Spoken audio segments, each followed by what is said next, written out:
My father was a tireless advocate for the law. He was a criminal prosecutor. Some say ruthless, others say righteous. Yeah, I'm cut from the same cloth. I can't really remember who I was before I became a cop.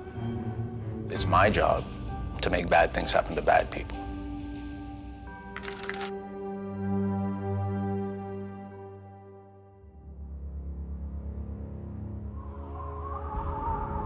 I knew that she put up a fight. She was fighting because she wanted to be in my life. Maybe she was being controlled by certain individuals to lead that type of lifestyle. I was surprised that's what life came to after she was with me. I miss her so much.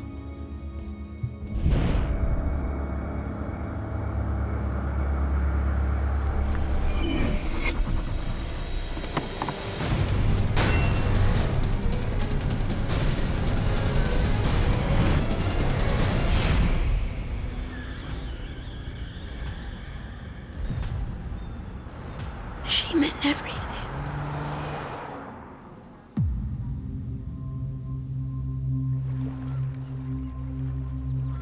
I always carry that little bit of guilt about not being there for her when it happened, because that was her husband. Maybe I shouldn't have left her.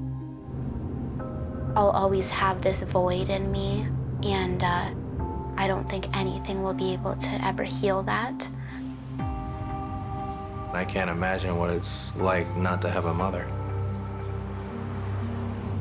I've been waiting for years and years for this man to be caught.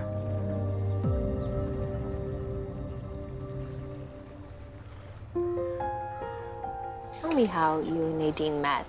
Me and Nadine met in Montego Bay, Jamaica in 1990. Relationship developed after that, and then I married her. She came here in 1992, Nadine, up to Canada.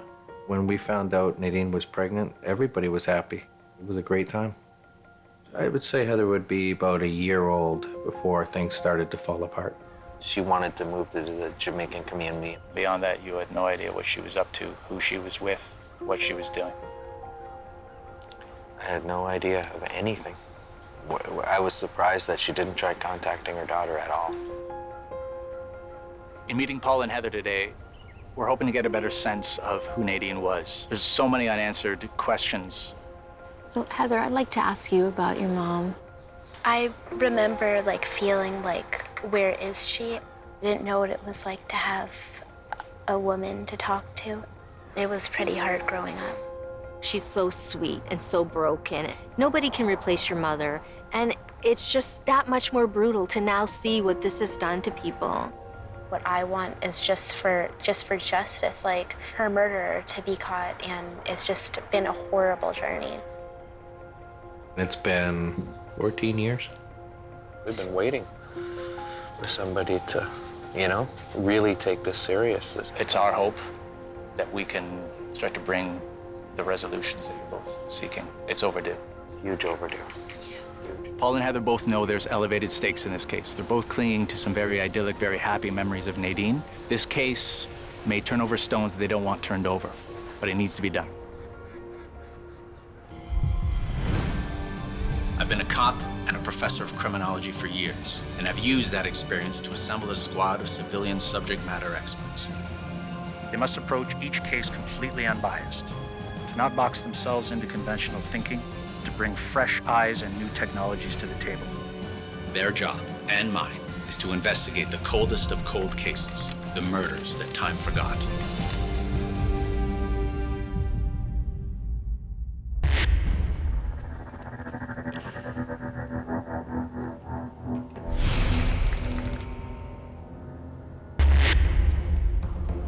This is Victoria Street in the town of Vineland.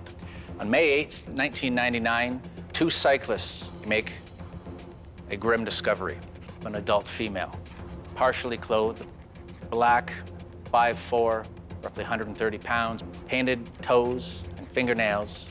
Bodies found at the bottom of this slight depression, out of sight from the rope.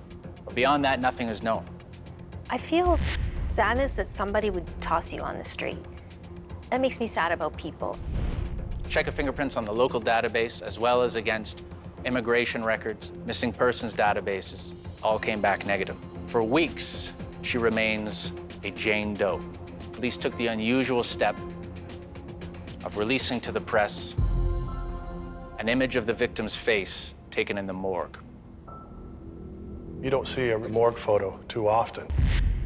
I don't believe I've ever seen one. This is where it's tough for a civilian squad like this. And this is the first case where they've seen our victim after they've been killed. What rattled me more was seeing how upset Antonella was. That got me. The fact that she remained a Jane Doe for 3 weeks breaks my heart. Nadine was somebody that lost her way, and nobody was looking out for her. But ultimately, it was this unusual technique that finally led to the victim being identified as Nadine Gurczenski. Original file number 99-421-25. Cause of death was determined to be a combination of a broken neck and severe internal injuries. No sign of sexual assault. There is offender DNA in this case.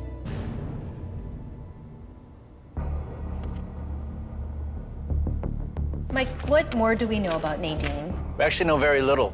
By mid-96, she was separated from her husband, Paul, and to make ends meet was working as a dancer in the area's adult entertainment industry. The fact that she was estranged from her husband and her child, I find that unusual for a mom. So I'm wondering if something happened in her life that would have caused her to veer in another direction. We know that she was last seen alive, leaving a striptease establishment known as Maryland's in Mississauga. That was the evening of May 6th, 99, leaving in the company of a man. Is there a composite sketch? There is. Police circulated a composite sketch of the man, some described as maybe her boyfriend. And no one reported her missing either. And no one reported her missing. Or did it ever come up whether or not she did escort work or anything like that on the side? There's no evidence of that. I managed a club for a year. In that world, there does tend to be, I think, a much higher chance of someone being addicted to drugs, being involved in violence. The fact that her body was found in a ditch on a highway likely means that she was driven or dumped. Right, the use of a vehicle suggests she was killed elsewhere. What's unusual that she had no clothes on except stockings, but no sexual assault? By definition, it is a sexual assault. Removing clothing is an unwanted assault of a sexual nature. This case really marks a departure for this squad in terms of victimology, of the institutions that they're going to be interacting with. We don't have the usual network of people who can help. This is going to be a challenge for the squad. All right, moving on to avenues of investigation. Renee, is there a particular importance to where Nadine's body was dumped? Dania, I'm going to pair you up with Monty, dig into Nadine's background in this industry. There is danger for sure. So that's kind of scary in and of itself. I'm glad I'm going with Monty. Antonella, we know that adult industry dancers are predisposed statistically to a certain number of crimes. Dig into the psychological profile of not only the killer, but of Nadine. Nadine has a daughter who can't remember her mother. So if for no other reason, to get to the bottom of this case for her, let's be safe, let's be smart, let's get out there and start thawing this case out. We have all these loose threads, where the body was found, the state the body was found in. When people say that these dancers choose out of their own free will to enter this profession, there was nothing consensual about Nadine being found in a ditch. We're gonna actually have to go to the strip clubs, a world society typically shuns. There is an element of danger, and it rears its ugly head every once in a while. The squad is looking into the 1999 murder of Nadine Gurczenski. At the time of her death, Nadine was separated from her husband, Paul, and working as an exotic dancer when her naked body was discovered in a ditch in Niagara's wine country. I've asked Peter and Renee to go to the scene, and looking at that landscape, I want them to determine whether this was a crime of opportunity committed by somebody passing through, or whether this was, in fact, a murder committed by somebody who knew the area. Renee and I have come to Victoria Avenue and 8th. This is the general location where Nadine's body was discovered in 1999. This pole has the sign updated. Perspective-wise, we're in the right spot. If you look at this photograph, I don't think they had a turn lane before. This might just be a wide shoulder. No turn lane means plenty of paved shoulder to stop a vehicle at.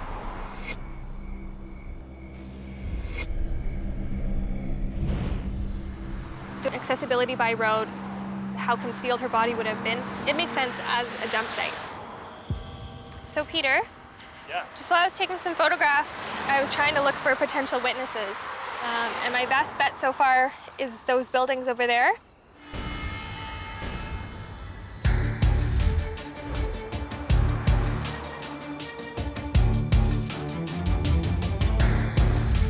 Well, there seems to be a sight line to the area where Nadine's body was found.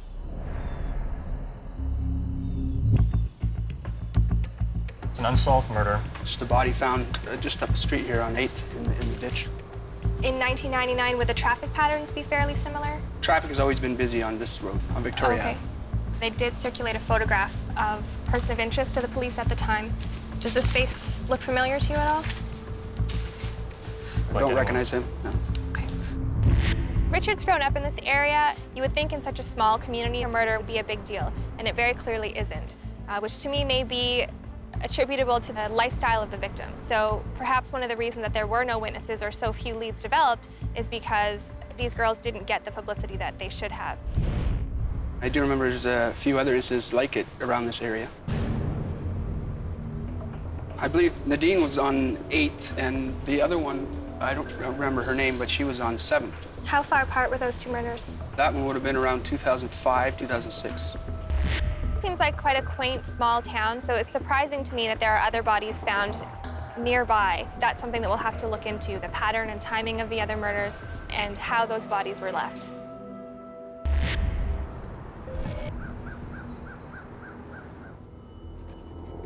It's very early in the investigation, so I'm starting from scratch, looking online at newspaper reports. I came across something that said that Paul and Nadine were only days away from getting a divorce.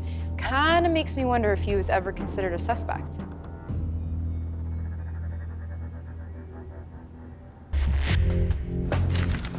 I made it with Christine. She was Paul's girlfriend at the time that Nadine was murdered. I want to talk to her to get her a better idea of who Nadine was and what her relationship with Paul was at the time. In terms of Paul bringing Nadine over from Jamaica, what do you know about that? He wanted to give her a better life. When Paul told me the story of how he had met Nadine and brought her to Canada in '92, and how as soon as she got here, she didn't really want to stay. They were kind of like an oil and water mix. Paul would tell me that Nadine would strike him. He wouldn't hit her, but she would hit him. She had actually called the police to try to get Paul in trouble. I was really surprised to hear the level of violence that was in the marriage, the volatility in that marriage. I got the impression that Nadine just used Paul to get here. She wanted to go to Toronto. Paul didn't want to leave Niagara because his family was all based here. She took Heather to Toronto with her, and Paul fought for custody. Paul was eventually awarded full custody of Heather. I actually went to the courthouse and they said there was no custody order. The court process had never been finalized. Paul was concerned that Nadine could have come even to her school and taken her. And Paul legally would not have had any status to get his child back. Talking to Christine has given me some really good information to go with. From my experience as a psychotherapist, I know that the fear of having a child taken from you can make people do drastic things they wouldn't normally consider. I wonder how much these things played on Paul's mind.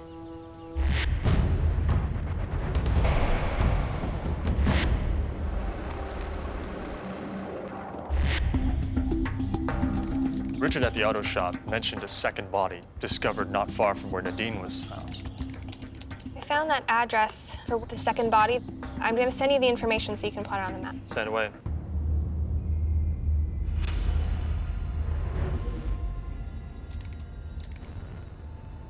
Seventh Avenue, that's correct? You'll notice it's really, really close by. So I'm going to plot this together with Nadine's recovery site. 889 meters. That's the distance. I'm going to see if I can find out about any other victims or any other crime that took place in this area. Could lead us to an interesting pattern.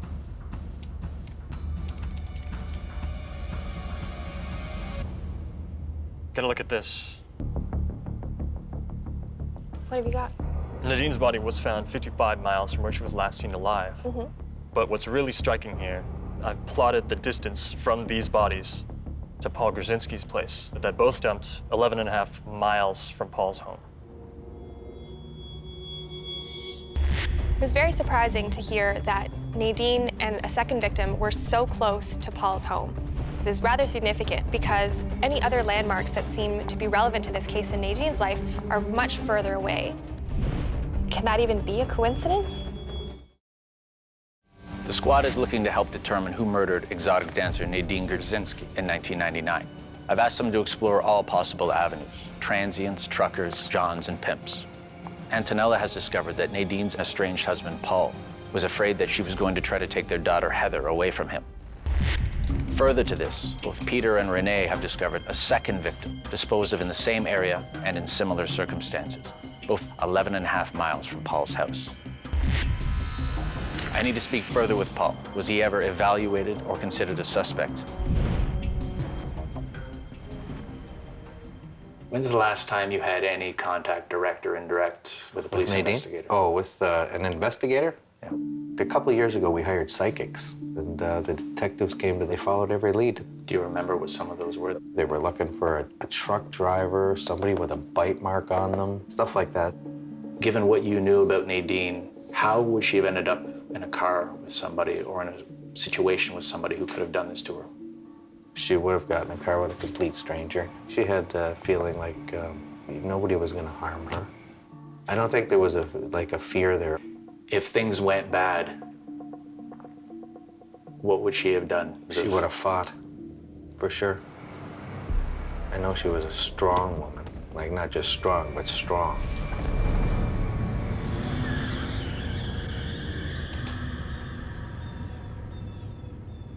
How did you first receive word about what happened? I got a phone call from my mother saying that there's 2 detectives at the house and they want to speak with you. Presumably after the identification, there was a line of questioning. He asked me where I was on such and such a day. And then I told him I have no idea. I couldn't remember. And asked me if I knew the last whereabouts where Nadine lived and stuff like that. So in a roundabout way, they're telling you that you were initially interviewed as a suspect. Mm-hmm.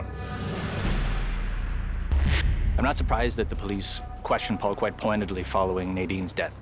He was her estranged ex-husband. Her body was found near where Paul was living at the time. And in fact, they proceeded to an interrogation, it sounds like, very quickly after notifying him of her death.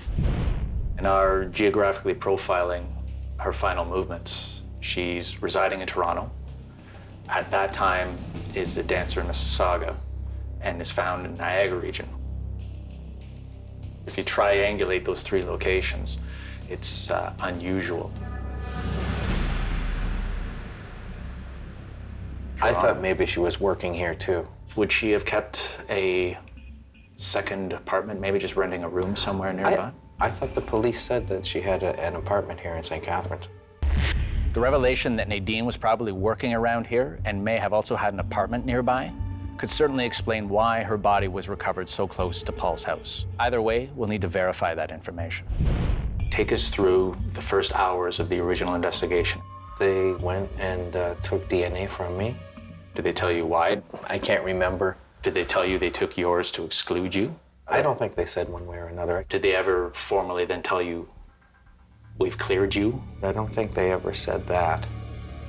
It's not uncommon for police to not necessarily call back every single person involved in what's known as a DNA sweep. In Paul's case, over 15 years later, he would know by now if there was a match, and the fact this case is still open confirms that he is cleared by DNA. We'll need to verify that information. I've got Monty and Dania checking out the clubs where Nadine was working at the time of her death.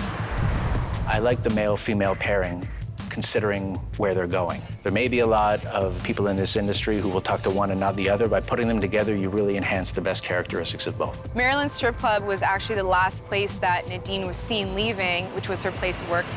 See if we can find anyone who remembers her, maybe pick up a lead there and run with it.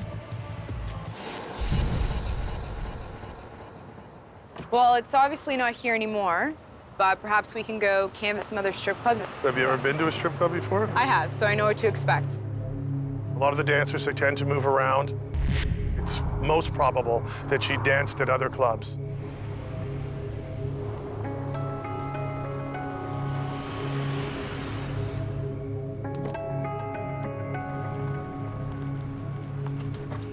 It looks like it's going to be busy. Thursday's a good night for these clubs. Whatever I can do to get the answers is what I'm going to go forward doing. But there's a little bit of a fear. 26 at the time, of Jamaican descent. He was actually found up in Niagara. We haven't found anyone as yet that knew Nadine personally. However, we've been set up to contact some older dancers and older servers who may have known her. Definitely a worthwhile night. Definitely gonna have to come back, push harder, and try and get some solid, concrete results.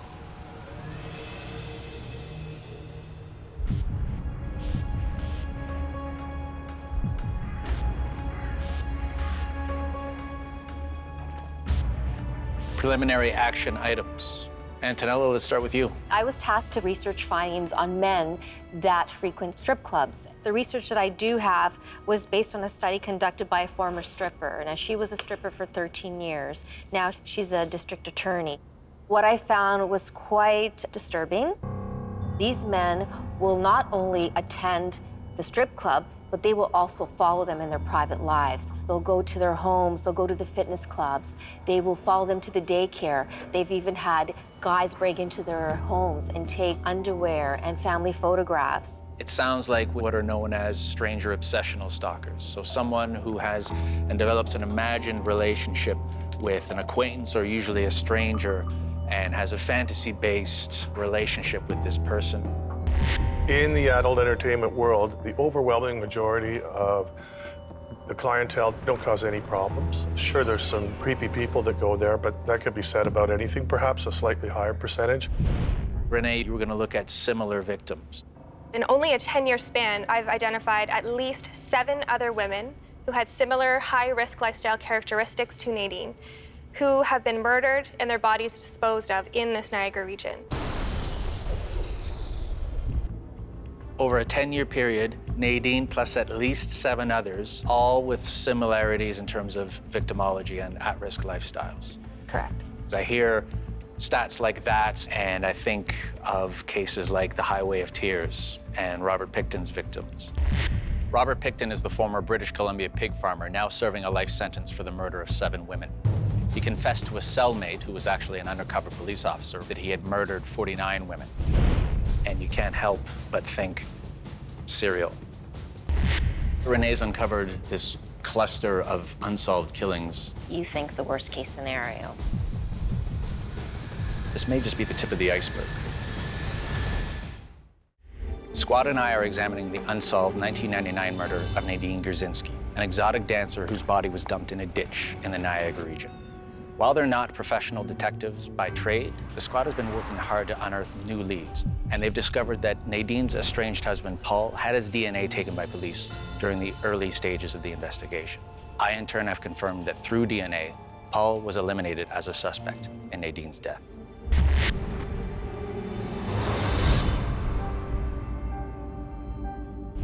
Also, Renee's research has confirmed that several other women were murdered and their bodies dumped in that same region during that same period. We need to determine if their similarities point to a common perpetrator or whether it's just a very sad coincidence.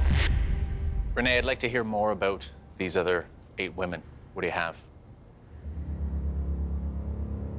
First is Dawn Stewart, 1996, Susan Gorley in 2001, Felicia Floriani. She went missing in 2002 but wasn't found until 2012. Kimlin Tolges in 2002 as well. Margaret Jugaro in 2004. These people had families. These people mattered to someone. To see them all together is very disturbing and very sad. Going to the strip clubs and then seeing these women who have gone missing or have been murdered, it's eerie. Diane Dimitri and Casey Chikaki were both killed by Michael Durant, although he's appealed the 2 convictions. Now, he was convicted recently, so his DNA would be in the databank. His DNA, in fact, would have been taken immediately upon conviction, and then within 24 hours compared to the crime scene index. Any outstanding unsolveds where DNA is on file would have already been matched to him. So if he hasn't been matched already, we can take him off the table. We need to confirm as soon as possible whether there are any similarities between these remaining 5 and see who we can screen in and who we can definitively screen out as unrelated. Peter, I'd like you to take what Renee's already found and populate a geo-profile. So let's see if visually the data can tell us something new, okay? Monty and Antonella, focus specifically on Nadine. Find more people who knew her. We need to start putting these pieces of her life during those final months and years together. There's a truck stop directly south of the club where we confirmed Nadine danced and other girls knew her there. I want to canvass that place. Truck stops have often their own culture, their own regulars. They may remember somebody who stuck out, somebody who frequented that club. These wine country deaths seem to be along tourist routes, shipping routes, so you may be onto something there. Mobility and travel routes during the final hours of Nadine's life are especially important in this case. We know she was last seen leaving the club with this person of interest depicted in the composite, and we know that her body ended up in wine country some distance away. Lots of work to do, but I like what I'm hearing so far. I'm particularly interested in the relationship between Nadine's killing and these other killings. This can't be dismissed as a coincidence. Bodies in the ditch warrants, it demands a closer look.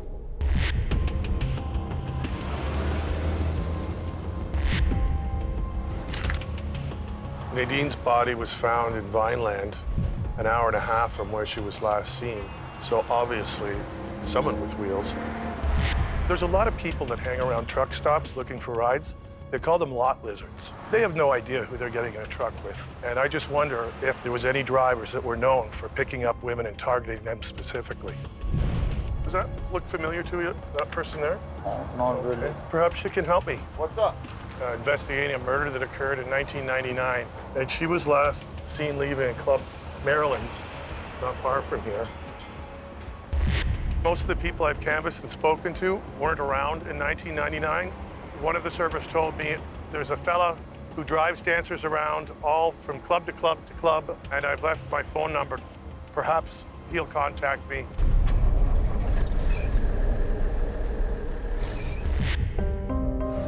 Mike Napier is a retired behavioral scientist with the FBI. In fact, he was brought in as a consultant during the early days of Nadine's investigation when she was still a Jane Doe. If I'll just turn your mind back to Nadine's case, what did you make of the fractured neck? There are some indications that this could very well be an escalated situation. It didn't start out as intent to cause her death.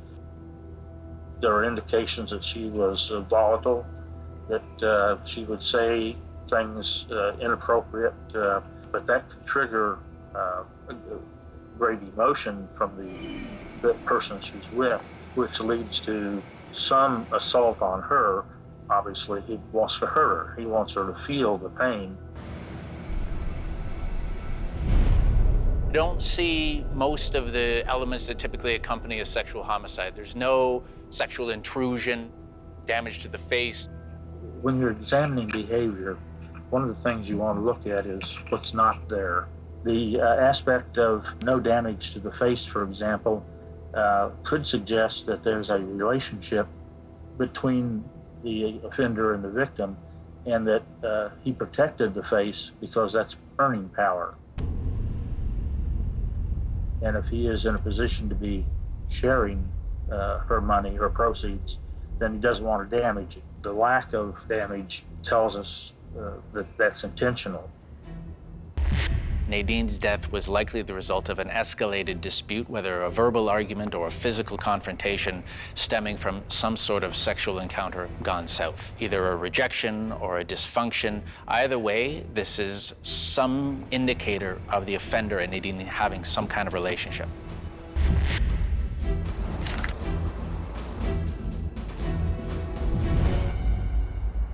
After getting absolutely nowhere in our investigations into the sex industry where Nadine used to work before she was killed, a dancer who knew Nadine has thankfully agreed to speak with me.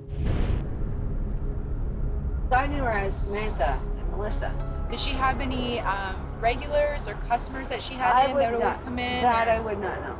No. I know that she didn't do drugs, and I knew that she wasn't hurting for money. I know she made good money, so she didn't just go with somebody because she felt she had to. No. Yeah. No way. She didn't have a boyfriend at the time, No. or like a significant other? No, nothing pimp, like that. Nothing like that. Okay. Nothing like that. And That I know for sure. So no pimp, because we No. were wondering, like, was she Not at trying to all. get out of it, and No. maybe She something didn't have a happened? pimp. No way. No pimp. How did you find out that Nadine was murdered? I was in the office at my work, and the manager was there and had a picture of her, and I asked, like, why do you have that picture there? And he said, because she was found on the side of the road with her. I can't believe what she just said. She told me there's a chance that Nadine was mutilated. The autopsy report would verify this information, but we're still trying to access these documents. Who would do such a thing? The squad and I are bringing fresh eyes to the unsolved murder of Nadine Gurczenski, an exotic dancer dumped by the side of the road in 1999. The squad are going to very quickly find themselves outside of their usual comfort zones. While Monty was looking into trucker and truck stop angles, I had Dania get together with one of Nadine's good friends, and it would seem she may have made a gruesome discovery. She told me there's a chance that Nadine was mutilated. That just gives me the chills.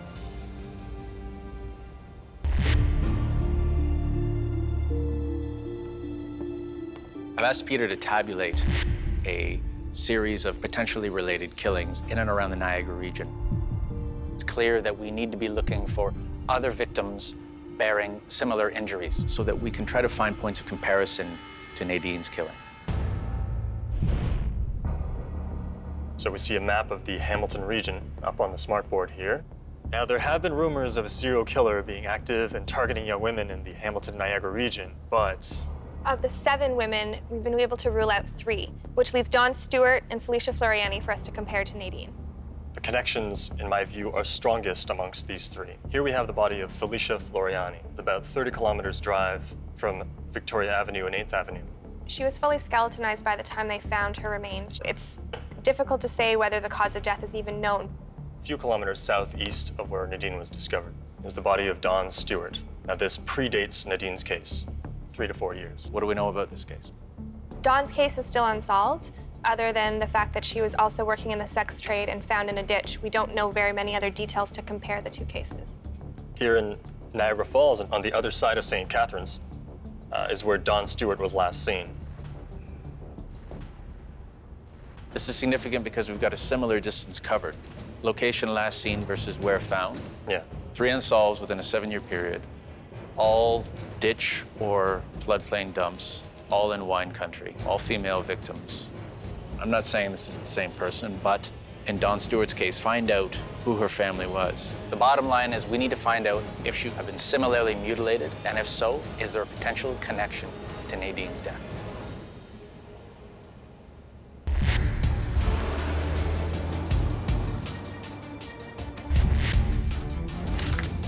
Nadine's death and Dawn Stewart's death both had similarities. They were seen leaving a strip club, and their bodies were dumped in Niagara Region ditch. I've tracked down Dawn Stewart's mother, Dorothy, and I'm anxious to find out if there are any connections between the 2 murders. Tell me about Dawn. Dawn was feisty. She wasn't afraid of anybody. It wasn't uncommon for her to be away. But then that time went on and on and on. It's like she just disappeared off the face of the earth. I ride a motorcycle. During that time, I didn't know that I was going by her body for 6 months. Let me ask you, Dorothy, do you know how Dawn died? They said that she wasn't shot and she wasn't stabbed. What do you think killed Dawn? I believe that she may have gotten caught up in a drug deal. She may have been killed that way. There was no hands. Her body was found with no hands. There was nothing could be proved, nothing. It was like whoever clammed up, and that's the way they are right now. I can't imagine what it would be like as a mom to have your child come back in pieces and to have died such a terrible death. This is startling new information. We've now confirmed that 2 women were dumped in the same location, at least one of whom was mutilated, one of whom may have been. We also know that Dawn Stewart was immersed in the local drug subculture. It's time we start looking at more substantive connections between these 2 victims. Disappointingly, my investigation into the possibility that Trucker may have been involved in Nadine's death didn't pan out. But Dania and I met a new source of information at one of the strip clubs we went to. Monty and I have been to a handful of strip clubs in Mississauga. One of the girls knew Nadine, and she mentioned the fact that she would leave with pretty much anybody. Really? She said to also look into speedy cabs or quick cabs. Dancers were using these cabs and then going missing or murdered. So they have not spoken to the police before? Nope. Okay, so this is new information. It's a good lead. She got a lot of information that it sounds like the police didn't even get. With the passage of time, people's memories sometimes clear up and their reluctance to speak diminishes, and they'll talk to certain people, not always police investigators. We know that mobility played a key role in Nadine's death. I'm especially interested in what she's telling me about this cab company, offering transportation specifically to the dancers at these clubs where Nadine was working at the time. And that's a direct tie-in.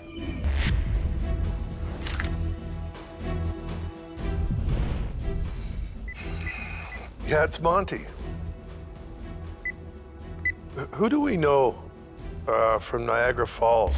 Perhaps there was a late relationship with one of the drivers with Nadine that was more than just driver-patron. Who do we know that was in the game in 1999? Even lawful, legal, properly registered cab companies have regular fares where there's a relationship that develops between the driver and a regular customer. If you could squeeze it into your schedule today to just take 10 minutes for me. Yeah, I'm gonna be right here at this number. I'm not going anywhere. Because they're illegal, unlicensed, there's no criminal background check on any of the drivers. Or it could be anybody. Certainly, there would be drivers that would gravitate to certain girls, or conversely, girls who trusted certain drivers. Maybe one of these guys drove Nadine to her death.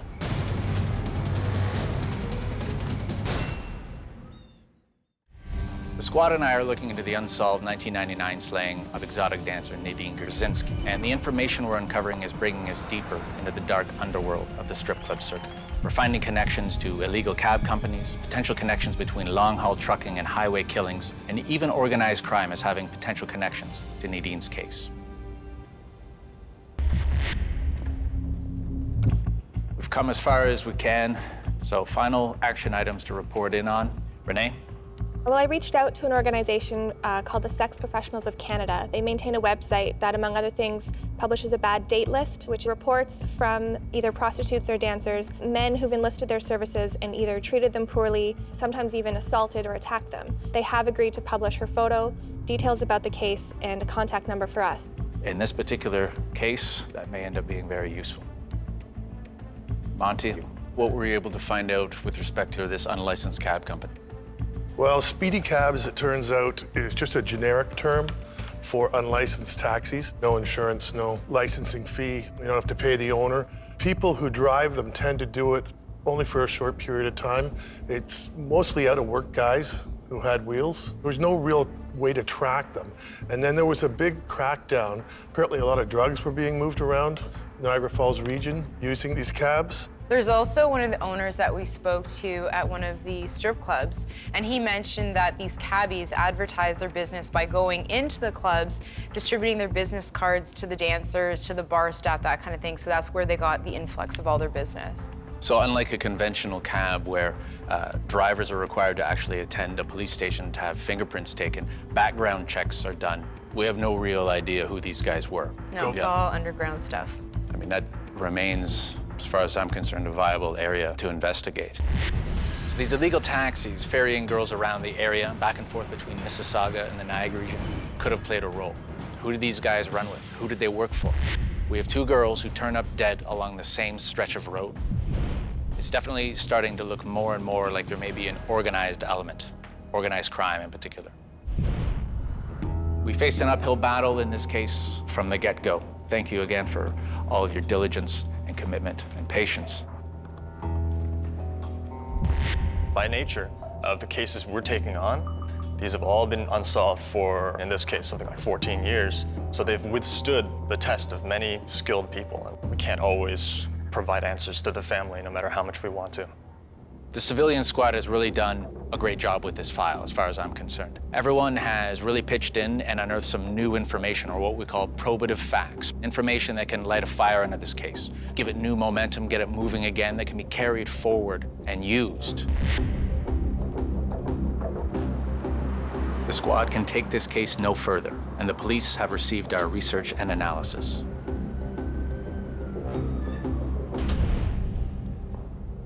As I prepare to address Nadine's family, I wish I had more to give them, but I think they understand the lack of information in this case. I'll start by saying that I can assure you that over the years, Nadine's case was worked very thoroughly. So our thought was, what else can our team of experts offer this investigation? And we deployed people out to the clubs, out on the streets, and a couple of people did ultimately come forward and offered us some information that we're going to have to wait on the autopsy report to confirm. One theory was that given the nature of this road, given the nature of the surrounding area, and given the industry that she was involved in, that we may be dealing with somebody who has a great degree of mobility, such as illegal cab companies, which takes us to our second scenario. Someone in Nadine's life with whom she had some kind of dispute that escalated very quickly. The third scenario is the people who did talk to us made some suggestion, and that this may be something involving organized crime. When we get that autopsy report, it will help us confirm which of the three scenarios is most likely. But that autopsy report will be the missing link. The autopsy report will confirm Nadine's precise cause of death and the state of her body, including the presence of any mutilation. Once we have that information and it's verified, if in fact that's the case, we can look at these injuries perhaps being consistent with either organized crime or this being what's known as a lust killing. A lust killing is a very specific offender mindset that reflects these types of mutilations, if in fact they actually happen. A tip leading us to the right person whose DNA will match the crime scene is what will solve this case. It's our hope that the person holding the key to this will come forward. And that's what this is about. I really appreciate everyone's help. Yeah, that's a lot of information. Yeah, hopefully more than you've received in some time. Oh, that's more than we've ever heard. There's a lot of people in your corner.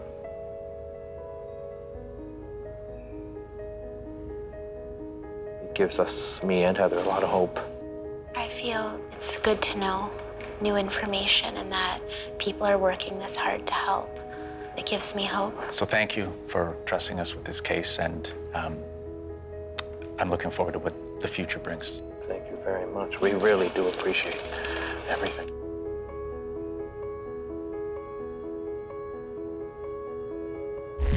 We've given Nadine's family more than they had, which is hope and a fresh set of eyes. And this case doesn't end here.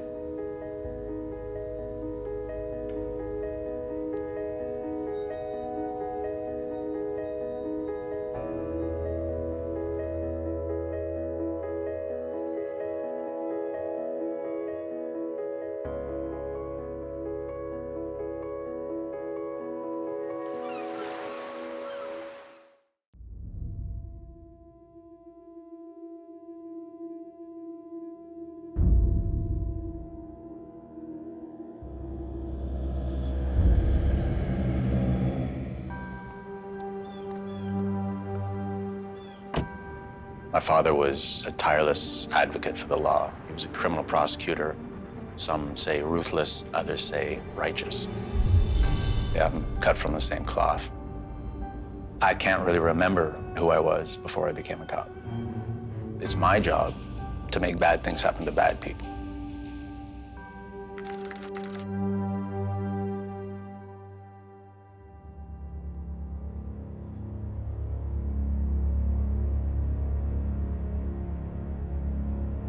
I just thought we were going to have it all. It haunts me every day. I guess you can only guard them so much in your life. Something said, she's dead. I started to cry immediately. She didn't deserve to die at such a young age.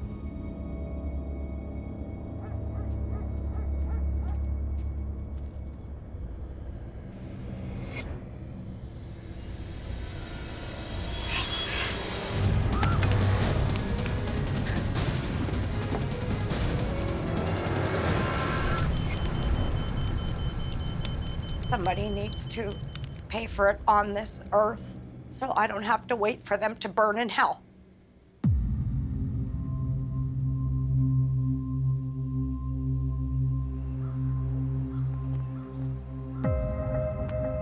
I still can't believe what happened. It wasn't the kind of end to her life that I thought would ever happen. I thought she'd go on for a long time and be here to look after me. No matter what you do, you can't make it go away. It won't go away. I call it a broken heart.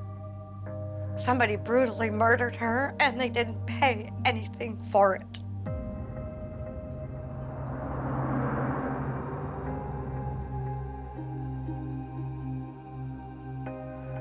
You see so many happy people out there today, and mothers and daughters and that, and you see, and you think, God, why wasn't that them?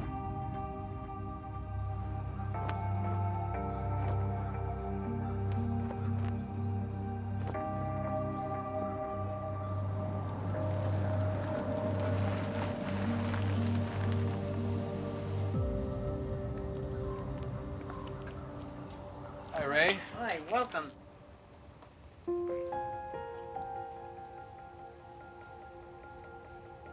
The picture that I really love, you know, because it's got her whole life there from a child. You could only live your life over again. It just haunts me to think you raised a child from a small baby up to a woman who's there to help preserve life in the hospital. When I see what somebody could do to somebody, I can see it every day, that red welt on her neck. What do you say to people that have had somebody murdered like that in their lives? They're just so raw, and I can't do anything about it. I lost my sister, my closest friend. I'd lost a very big part of me when Tricia was murdered. My wife said on her deathbed, "Don't ever give up on Tricia." And I said, "No, Flory, I'll never give up, never, never." Very difficult to fathom how this crime went down and went unsolved for so long. It exerts tremendous pressure on us. We would like to do our part in helping you maintain the promise you made to your wife and to your mother. And with your permission, we would like to take on Tricia's case. We thank you for that. Yes, we do thank you for that. Somebody still to this day needs to be accountable for what they did to her.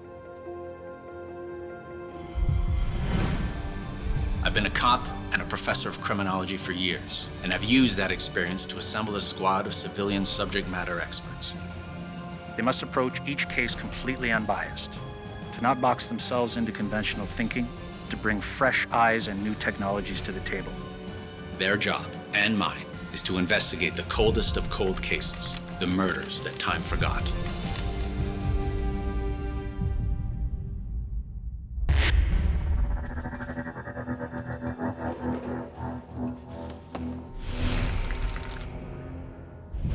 Today's case, a Patricia Roach. Original file number, 1982, 96306. March 3rd, 1982, Patricia Roach, or Trisha Roach as she was known to her friends and family, 26 years old, recently separated, is home alone in her two-story brick home at 944 Montclair Avenue. Trisha and her husband, were in the midst of separating, have finalized the details. The house has been sold, they're dividing the assets. Around 7:30 p.m., she speaks on the telephone with her new boyfriend. They hang up just before 8 p.m. Her mother had plans to come over and help her that night, to visit with her. Around 9:30 p.m., calls Trish.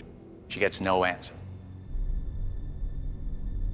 And shortly after midnight, the Hamilton Fire Department gets a call about smoke and flames coming from the house at 944 Montclair. Fire started in the basement, and what they find when the fire is finally put out is the body of Trisha in the basement. A piece of twine is found tightly fastened around her neck. A piece of twine that's consistent with a piece found wrapped around a nearby beam. Cause of death, ligature strangulation by hanging. It was very quickly deemed a suicide. Distressed, divorce pending, house being sold, you know, I'm gonna destroy the house and take my own life with it, was the theory at the time. The original investigator, Detective Don Kraft, was persistent in having a second autopsy, and in fact, just prior to Trisha being buried, it was confirmed that this was, in fact, a homicide. When I look at Trisha, I see a light in her face. I see bright eyes, I see a big smile, and there's just like hope and happiness. To think that her whole light was snuffed out, that it all ended, it's just tragic. It's just unbelievable. What I want you to do is look at this case with fresh eyes as the investigators found the crime scene. Follow the evidence in this case. Well, I'm interested to know more about this ligature. How strong was the rope? Could it have borne the weight of her body long enough to cause death? This was what we call a low hang. A low hang is a variation on a conventional form of hanging oneself, where rather than affixing a rope to something that allows a drop, the subject fastens some kind of ligature to something that's low, a doorknob, and effectively just uses the force of gravity to cut off their air supply. It's commonly seen in institutions, including prisons. Trisha was about 98 pounds.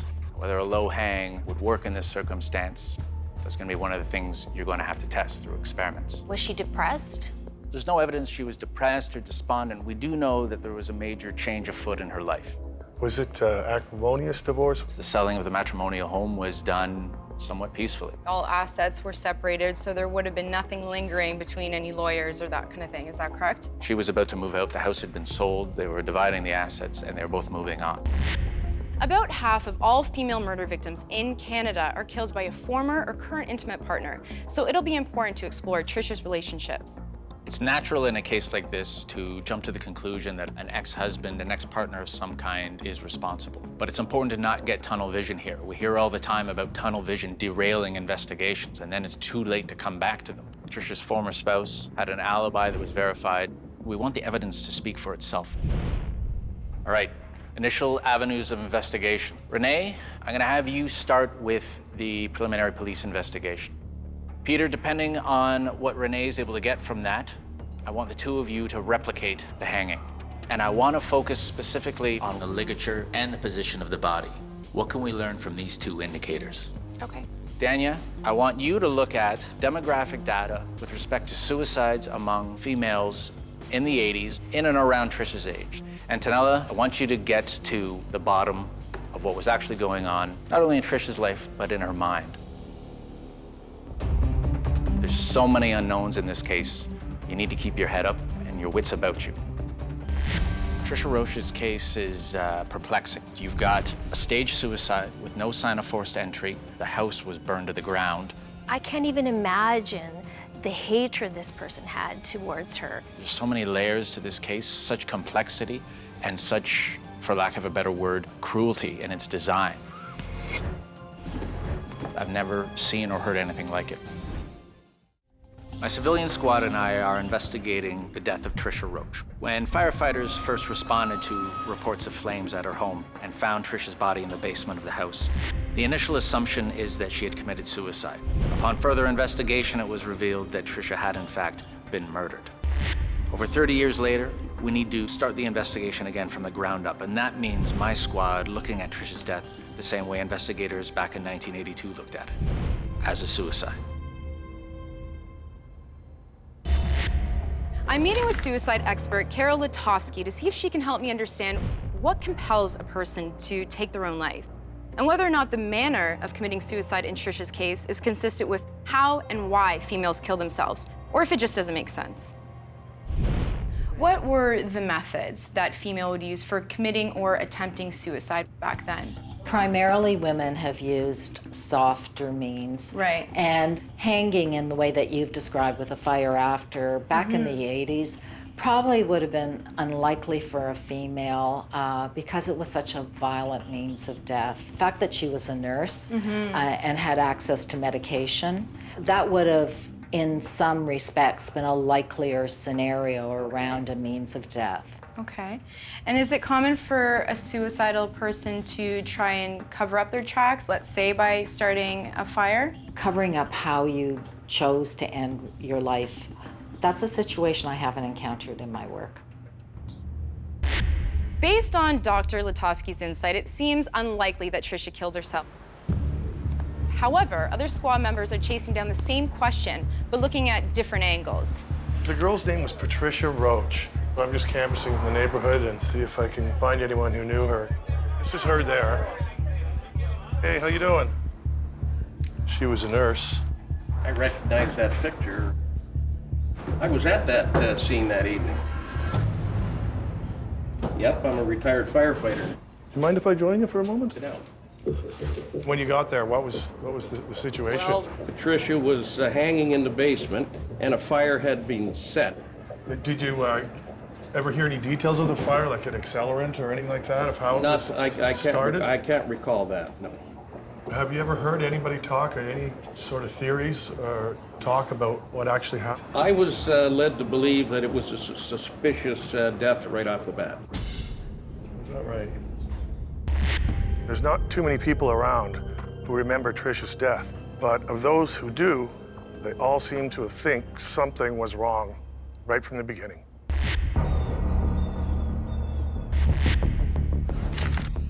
I'm meeting with Detective Don Krath, the initial investigator in Tricia's case.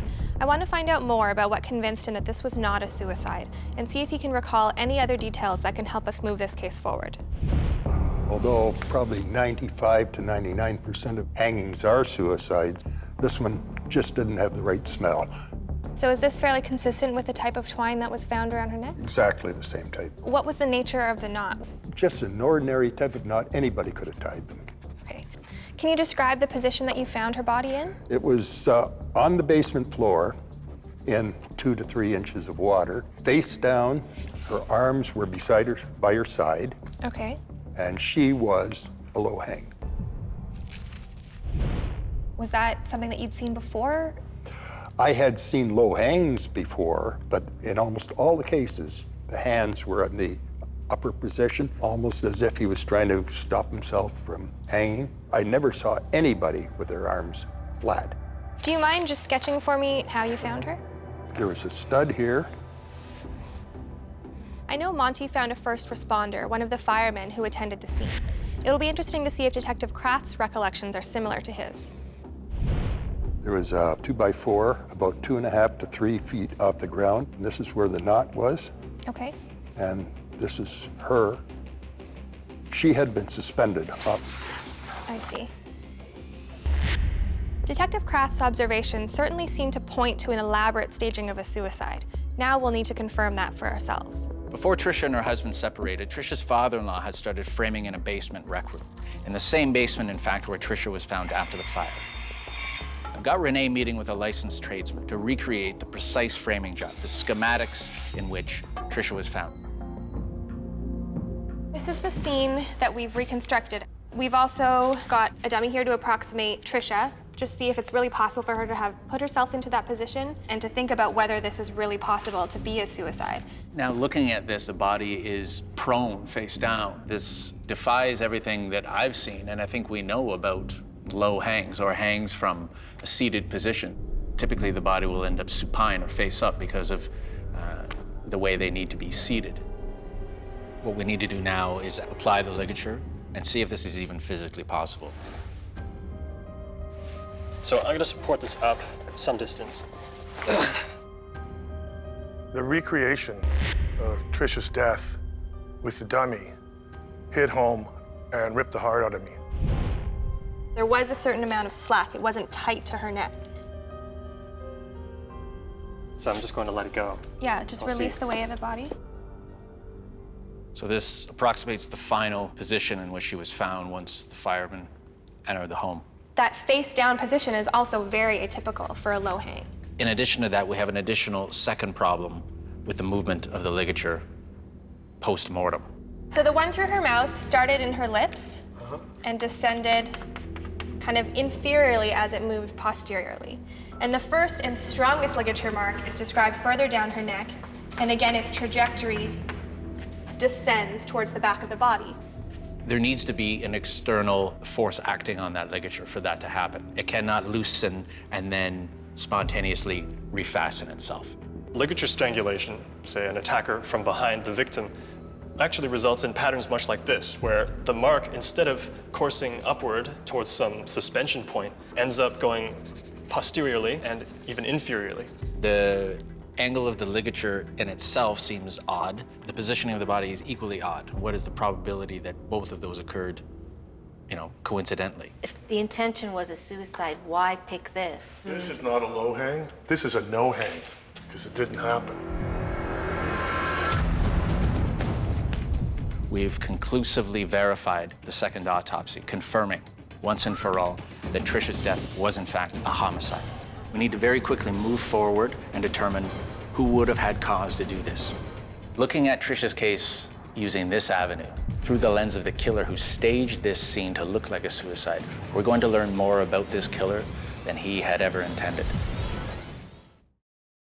My civilian squad and I are examining the 30-year-old murder of Trisha Roach. Now that we've conclusively ruled out that Trisha's death was in any way, shape, or form a suicide, we need to move very quickly to determine who would have had the thought process to stage this crime scene in this fashion.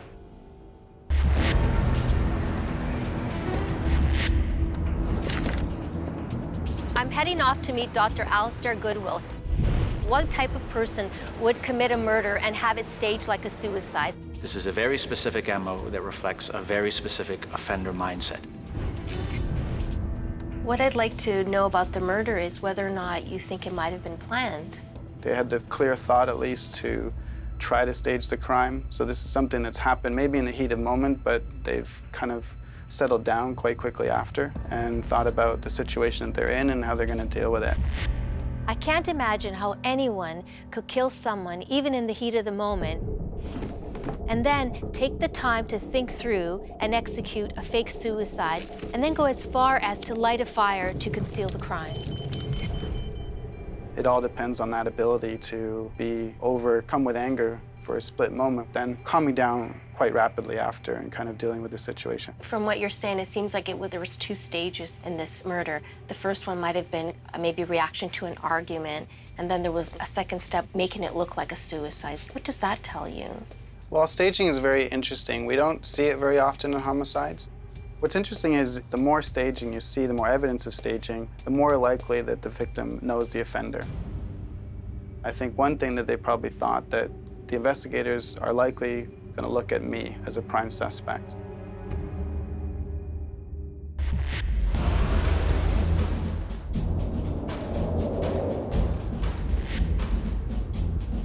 I'm going to touch base with Trisha's sister, Kathy, to see who during the final weeks of Trisha's life was she maybe seeing, hanging around, who might have been allowed into her house, someone who was known to her. I also want to ask Kathy about the night Trisha was murdered. Kathy attended the scene shortly after Trisha's death, and I'm wondering if there was anything that was overlooked, anything that she can now recall 30 years later that might help further this investigation. Talk to me about Trisha's relationship with Terry's family during the breakdown of the marriage? When the split up was taking place, Mike Terry's dad was coming to the house to Tricia and demanding that she pay him for the time he had spent and the work he had put into the basement. He had put up some studs to start some framing, and Tricia refused to pay. On one occasion, Mike let himself into the house because he had a key throughout the marriage and he had a key during the split up. And Tricia was in her kitchen with her back turned, and he was just standing there staring at her without saying a word. And he startled her, he frightened her, and then he spoke and said that he had come by to give her her last chance. And when was this? That was approximately 1 week before her murder. The night of the fire, after you arrived there, did you have conversation with anyone? Tricia's neighbor. I remember him saying to me, step inside the house. His daughter heard loud voices, and it was at that point that my husband had said, come on, honey, let's go and stay with your mom and your dad. So I walked away, and I just simply never went back to the man and wished I had. Do you know where he is or his name? I don't know his whereabouts, and I never knew the man's name. That was certainly a revealing meeting. Both of these things the squad needs to look into further.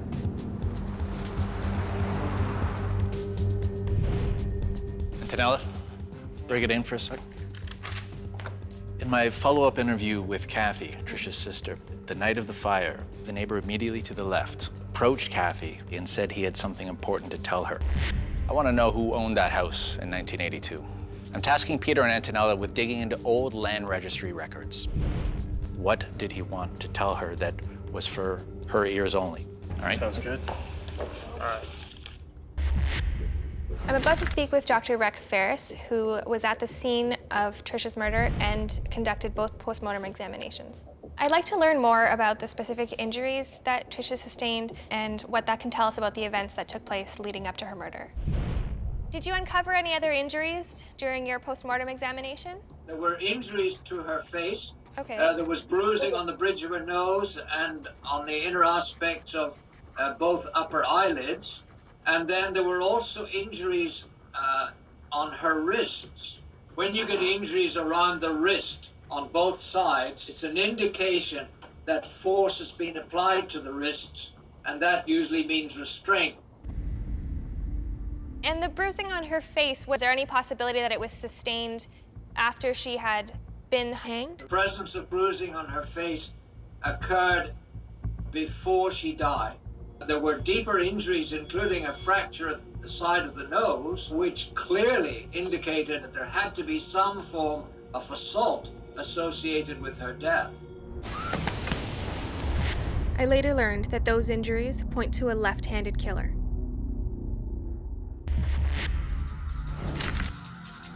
We've got lot numbers, full names, which is good. I've been trying to cross-reference what I can online. So what I think I'm going to do is call some potential neighbors. I was thinking I'm going to call the Dixons and the Mayers. Maybe they'll be the ones we're looking for. Go ahead, Okay? yeah. Thanks. Good luck with that. Thanks, Peter. I called every Dixon in the book and finally caught a break. I found the neighbors that tried to speak with Tricia's sister the night she was murdered. Only Doreen Dixon is well enough to speak with me.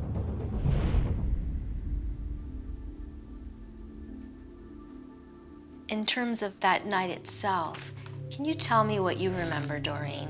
We went to bed about 10 or 10:30. The next thing I knew, there's a house on fire beside me. All the neighbors were sorry. They had done something to help her. She worked at the general hospital, and I'd hoped and prayed that she was at work, but she wasn't. Kathy, Tricia's sister, has wondered for many years what your husband Frank had to say when he called her over. Why do you think he called her over? I think he wanted to invite her in to keep her warm. Okay. This happens so many times in these situations. People get so caught up in what they've heard during a time of crisis, and they hold on to it for a very long time, only to discover that in the end, the explanation was quite simple and innocent.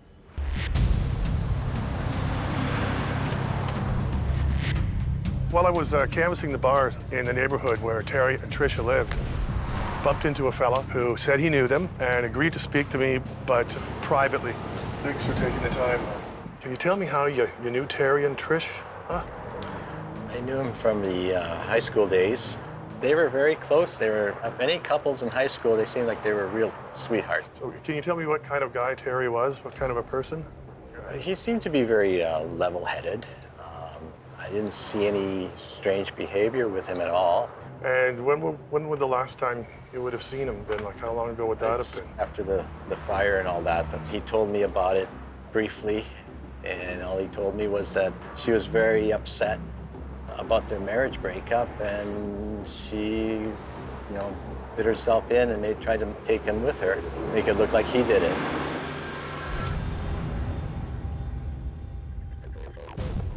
He just said that's what she did, more or less, like it was a fact. What I can't quite get my head around is that Terry told an old high school acquaintance that his soon-to-be ex-wife tried to set him up for her murder. Why would you say such a thing? And I'd also really like to know where he was on the night of Tricia's murder. A civilian squad of subject matter experts and I are examining the 30-year-old murder of Tricia Roach. Her murder was staged to look like a suicide, and for over 30 years, whoever did this has never been caught. Today, psychological profiling and an analysis of Tricia's autopsy report confirm that whoever murdered her and set her house on fire assaulted Tricia beforehand.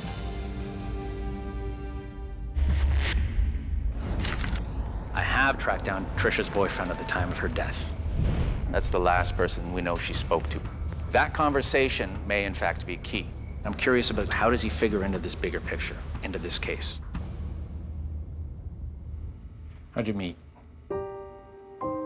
We go to a bar, hang out, and she had a nice smile and seemed pleasant and whatever. And she started to talk to me.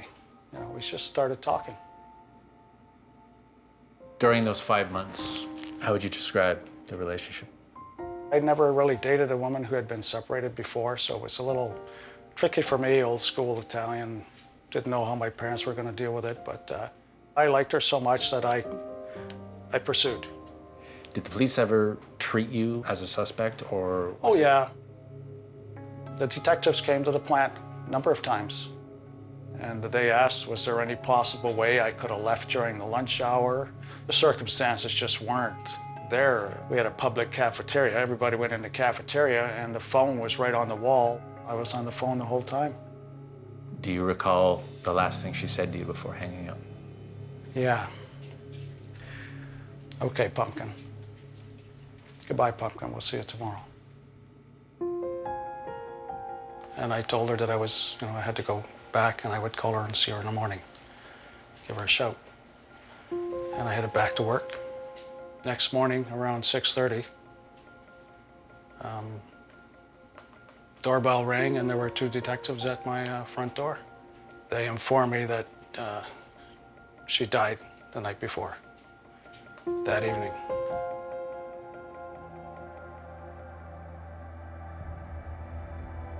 At that point, she had sold her house, and she was pretty happy about it. She was going to move into an apartment because she was excited. What did she tell you about her ex-husband? Everything was to herself. She didn't tell me. She didn't tell me. And one night we were there, she peeked through the window, and Terry was outside in his car. So Terry was watching the house.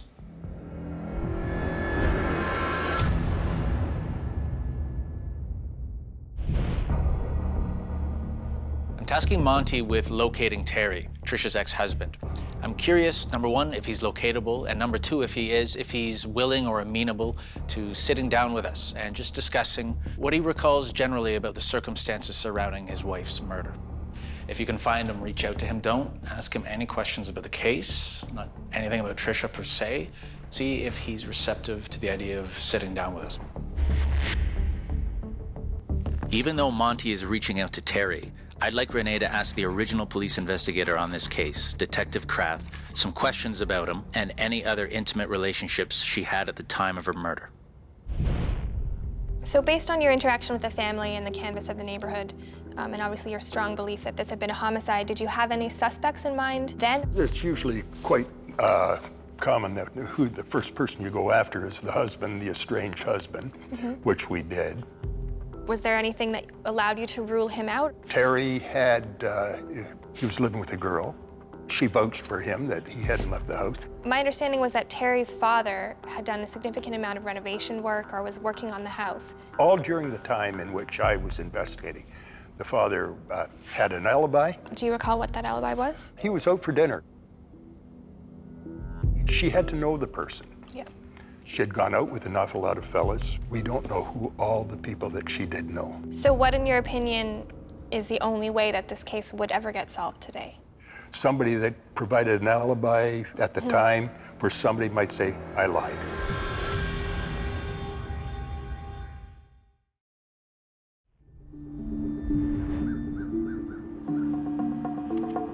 Someone has gotten word that we are examining the case of Tricia Roach, and they've sent a letter to me at my office at the university. This is really remarkable, and this is really what this initiative, this Cold Case Society, is all about. The letter's contents are jarring, and this is from somebody who is extremely credible. Antonella, yeah, where are you now? All right, do me a favor and stay there. I'll come to you. Hey, Mike. This letter was waiting for me in my office at the university, written anonymously, but there's a name in there, a physician who worked with Tricia. It's a name we haven't heard yet, hasn't come up before. The letter was sent to me to act on, so I'm giving that to Antonella to source some of this information and follow up on these names, specifically this doctor. Show this to nobody else, please. Thanks. I'll get right on it. We need to find him stat.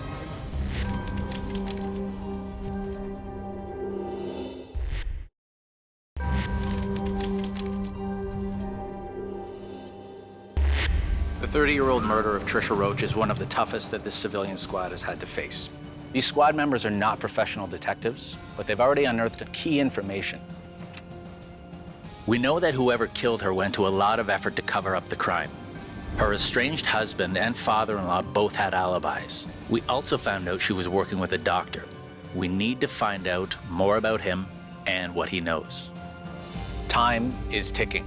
Suffice it to say, the squad needs to dig deeper.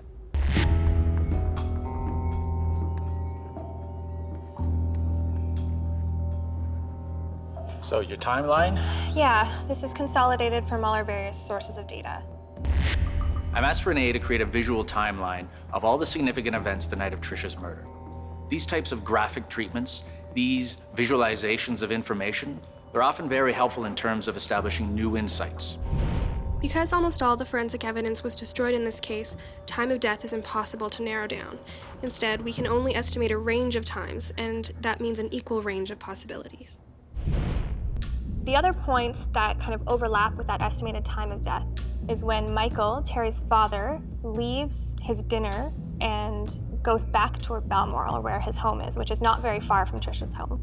So the question is, did Michael have enough time to get from his daughter's house to his own residence, which is, of course, walking distance to Tricia's house? Terry's father, Michael, reported to police that he was at his daughter's house having dinner and that he left sometime after 9 p.m. During the original investigation, this alibi was considered sufficient to clear him, as authorities thought that this was not enough time for him to drive 10 miles from his daughter's house to his own house, then either drive again or walk to Tricia's house nearby and commit the murder. You know what else occurs to me? I wonder if Michael's own alibi checks out. It was taken at face value back then. I wonder if we test it today, if it holds up.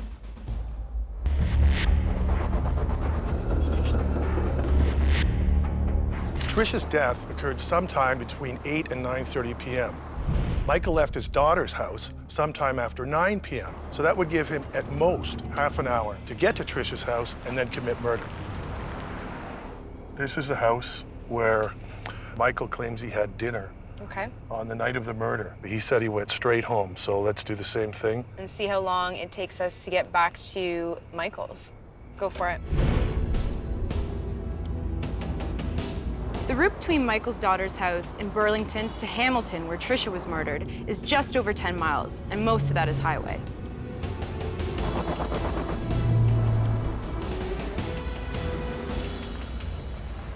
Okay, so here we are. Time it, see where we're at. Well, we're at 20 minutes and 34 seconds arriving to Mike's house. So we'll time it from here to Tricia's now and see where that's at. Turn it on. So the proximity of the two houses, Exactly, that's why it's like 2 blocks away, not even. Okay, here we are. 3 minutes and 33 seconds. With just over 20 minutes of driving and 3.5 minutes of walking, Michael's travel time adds up to a little over 24 minutes. His alibi stands up. There's no time left remaining to commit a murder, stage a suicide, and set fire to a house. Looks like we can exclude Michael, Tricia's father-in-law.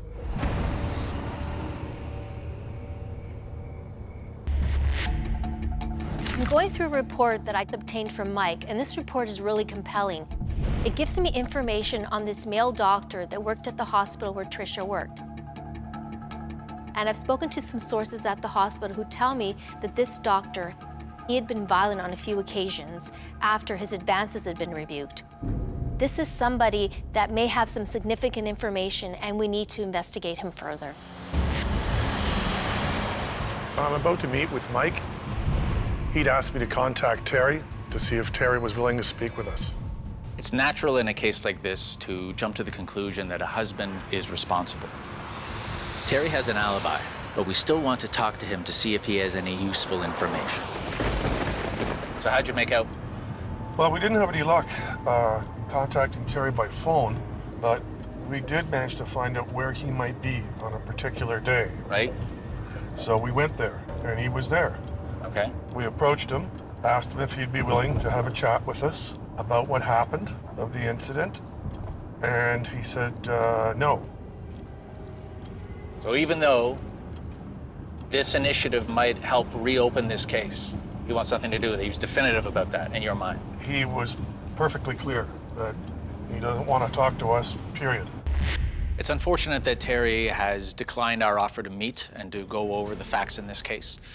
But when you re-explore a cold case this many years later, there's bound to be obstacles. Being reluctant to speak about a case, being circumspect, as we say, is not necessarily indicative of guilt or complicity or involvement at all, and sometimes it's simply a matter of someone just not wanting to dredge up the past.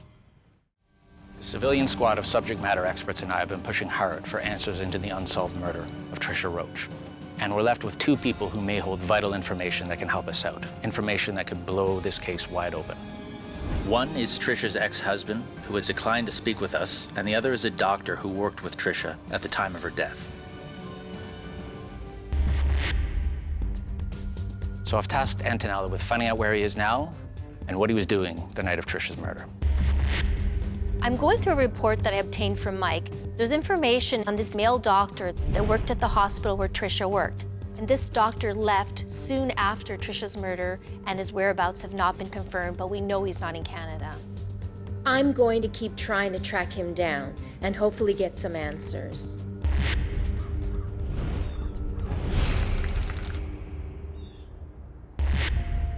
All right, there's a few final tasks for people to report in on. Renee, how'd you make out in terms of analyzing Tricia's injuries and the pathologist's report? Tricia's injuries were not symmetrical, either to her face or to her wrists. The sides that you see these injuries on suggest to me that we're looking at someone who punched her with their left hand, likely while using their right hand to grip the left arm very tightly. In the general population, left-handedness is statistically rare. Peter, what do you got? This slide shows Bayes' rule, and it deals in odds.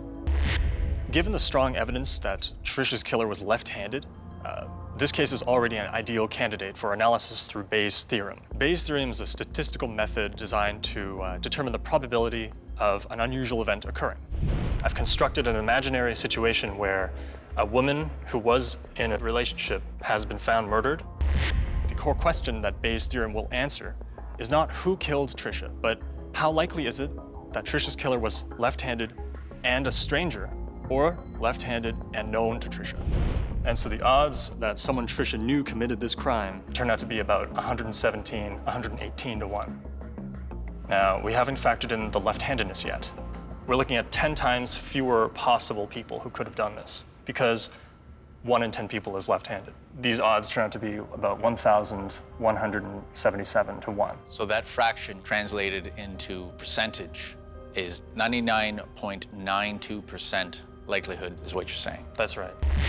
There's a strong indication that whoever killed Trisha was left-handed and knew her intimately. We're turning this information, these findings, over to the police with all of our research and analysis. It's up to them to take this case to the next level. So thanks for coming. If I can turn your mind back to, Kathy, when I met with you, one of the things you mentioned that's nagged at you for over 30 years was the night of the fire, the next door neighbor approached you and indicated that he had something to tell you. Would it have ever made a difference? I wanted to let you know that at the end of the day, he didn't have anything overly important to say, but that he offered his support. That stuck with her for over 30 years. At least now, she can finally let go of her guilt about not pursuing this information at the time of her sister's death. One of the first things we wanted to look at was alibis. The former father-in-law, Michael, there was always the question, did he have enough time based on when they assumed he arrived home? So we followed the same route, and based on other neighbors' accounts of smelling smoke, the average time Mike would have had to commit this crime would have been 6 minutes. So while it is possible, it's unlikely. But we're concerned foremost with who assaulted her and who ultimately murdered her. There's no sign of forced entry in this case, no robbery, no sexual assault. None of the actions one would typically associate with a confrontation with a stranger, a random attack. Trisha's murder is a very singular crime. There's a lot of information we have at our disposal today whereby we can determine probability of somebody committing this crime. The pathologist's report clearly indicates an offender who is left-hand dominant. The statistical improbability of someone being attacked in their own home by a left-handed person while in a relationship, that translates to a 99.92% chance that person with whom she was in an intimate relationship, that had access, that had earned her trust, murdered Trisha. It is now in the hands of the police to find out who in her small, intimate circle was left-handed. They're also going to need a tip, a retraction, or a confession to move forward. Is it your belief that this would have been a premeditated murder? If this was premeditated, planned out exhaustively, it would have been done with more convincing detail. To me, this looks like a situation that very quickly escalated, and then we have this staging that happens after. When you hear this, how does it make you feel? I mean, I can't look at her picture or barely say her name, usually without being brought to tears. I guess a big part of that is because nobody ever was held accountable. So I'm really praying every night and hoping that this brings accountability to Trisha's murder and maybe some rest in peace, because I truly don't believe she's rested in peace.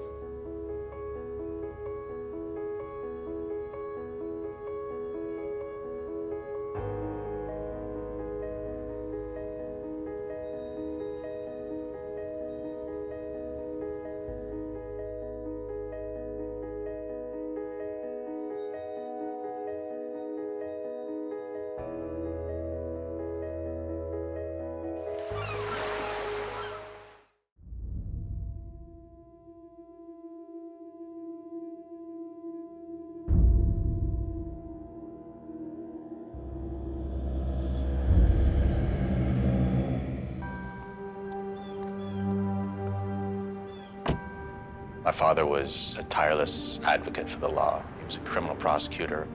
Some say ruthless, others say righteous. Yeah, I'm cut from the same cloth. I can't really remember who I was before I became a cop. It's my job to make bad things happen to bad people.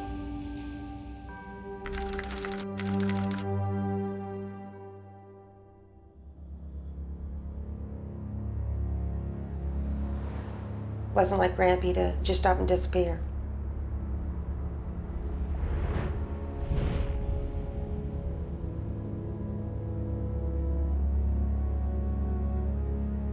It's a hard thing to think that somebody would do that to someone else.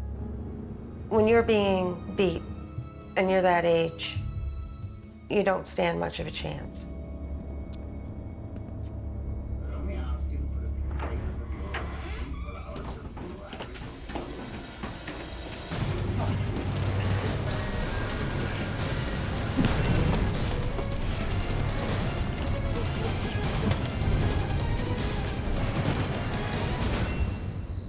There were so many things that just didn't make sense. A Metro Toronto police officer was following up on a tip from a bylaw officer who had tagged a van. Further investigation revealed the body of an elderly man inside.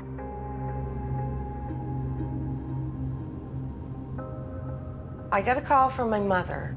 She told me that Grampy was missing.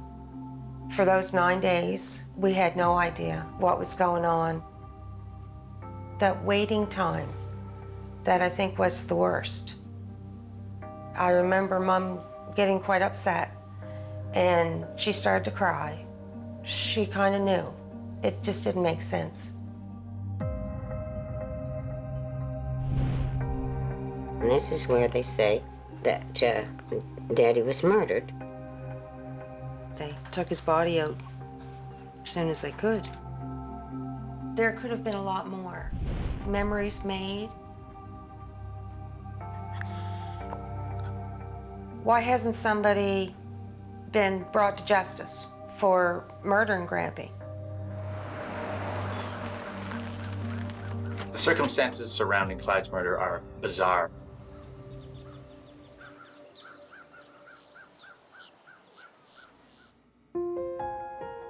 Obviously, you have some wonderful memories of your grandfather and your father.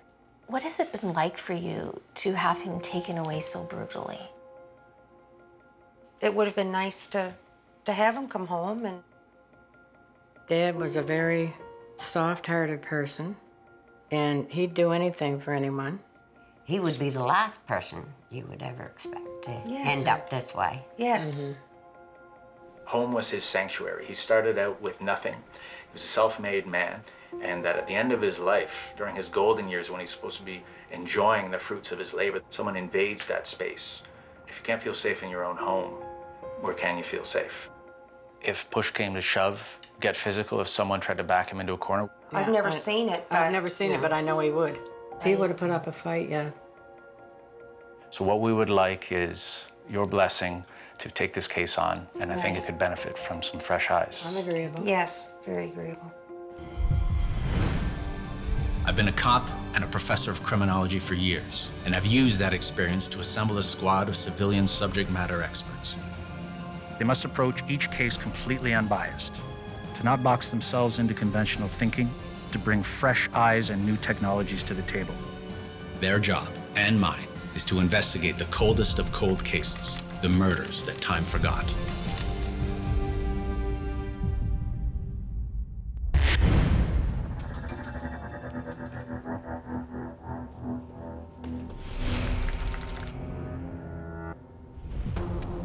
Case number 99-510-291. Clyde Orlando Frost. Facts are as follows. On the evening of January 23rd, 1999, sometime after 11:30 p.m., 80-year-old Clyde Frost disappears from his middle-class home in the city of Hamilton. The next day, his wife, Gillette, arrives home at approximately 3 a.m. from a late-night flight from Jamaica, where she was visiting her ailing father, and by her account proceeds directly to bed in a separate bedroom. She wakes up sometime in the late morning and discovers that Clyde is missing. His 1995 Dodge conversion van is not in the driveway. She finds this suspicious and reports him missing to police. January 27th, 1999, Hamilton police execute a search warrant at the Frost home and discover a stain on the basement carpet that is ultimately determined to be the blood of Clyde Frost, which, by the way, was caused by blunt force trauma to the head. February 2nd, 1999. A Toronto bylaw enforcement officer discovers a stack of parking tickets on the windshield of what seems to be an abandoned conversion van in the city's Regent Park neighborhood. Upon looking in the windows, the bylaw enforcement officer finds a body in the back, a body determined to be that of Clyde Frost. Within 24 hours of Clyde's body being found, police receive an anonymous fax from an author the police describe as having intimate knowledge of Clyde's murder.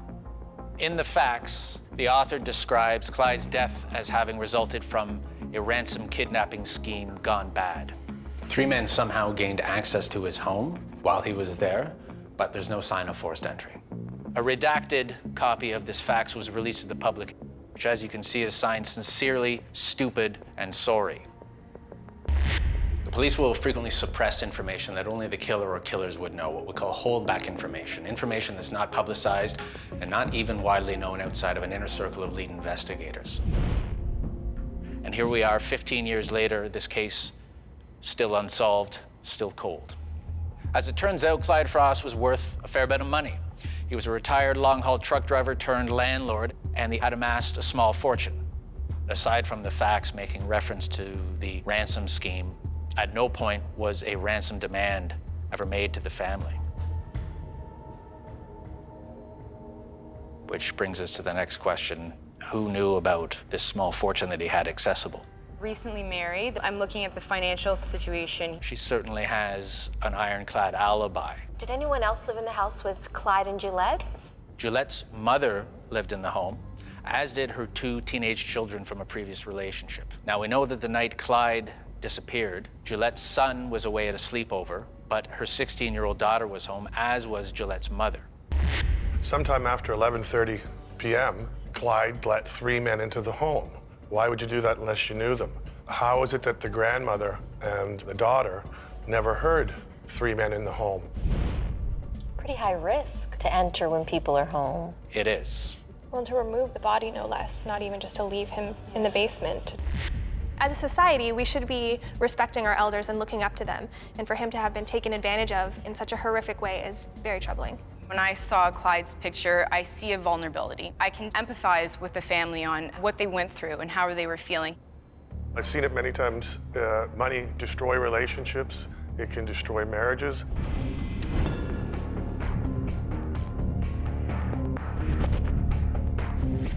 It's time for fresh eyes, new perspectives, new ideas. I think I want to start with the neighbors and the tenants. Were any of them disgruntled? Had he recently evicted anybody? Being a landlord is a tough business. Antonella? I'd like to find out more about Clyde and Gillette's relationship. What were the dynamics of their relationship? The fact that he was newly married to a much younger woman, we have to be careful not to make too many assumptions and look at everybody equally. Dania, what do you got? I want to look at the facts itself. A linguistic expert might tell us more about the perpetrator, perpetrators.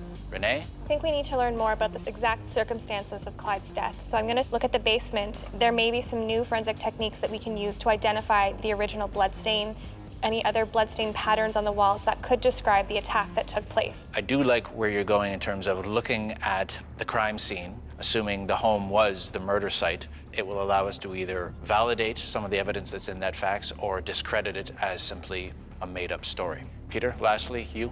I'm very interested to see if I can pull out journalistic records of any similar crimes. In terms of victimology, elderly male victims who are killed by strangers, we're talking a very, very small percentage. Do not operate with any preconceived notions or expectations. Come at this using your own expertise, your own experience, and your own insights. This case, for all intents and purposes, starts now. Motive, to me, in this case, is interesting. On the surface, seems to clearly be about money. Who wanted it most, and what steps were they prepared to go to get it? And if they were denied it, what would they do in retaliation? Well, we know what they did is they killed them.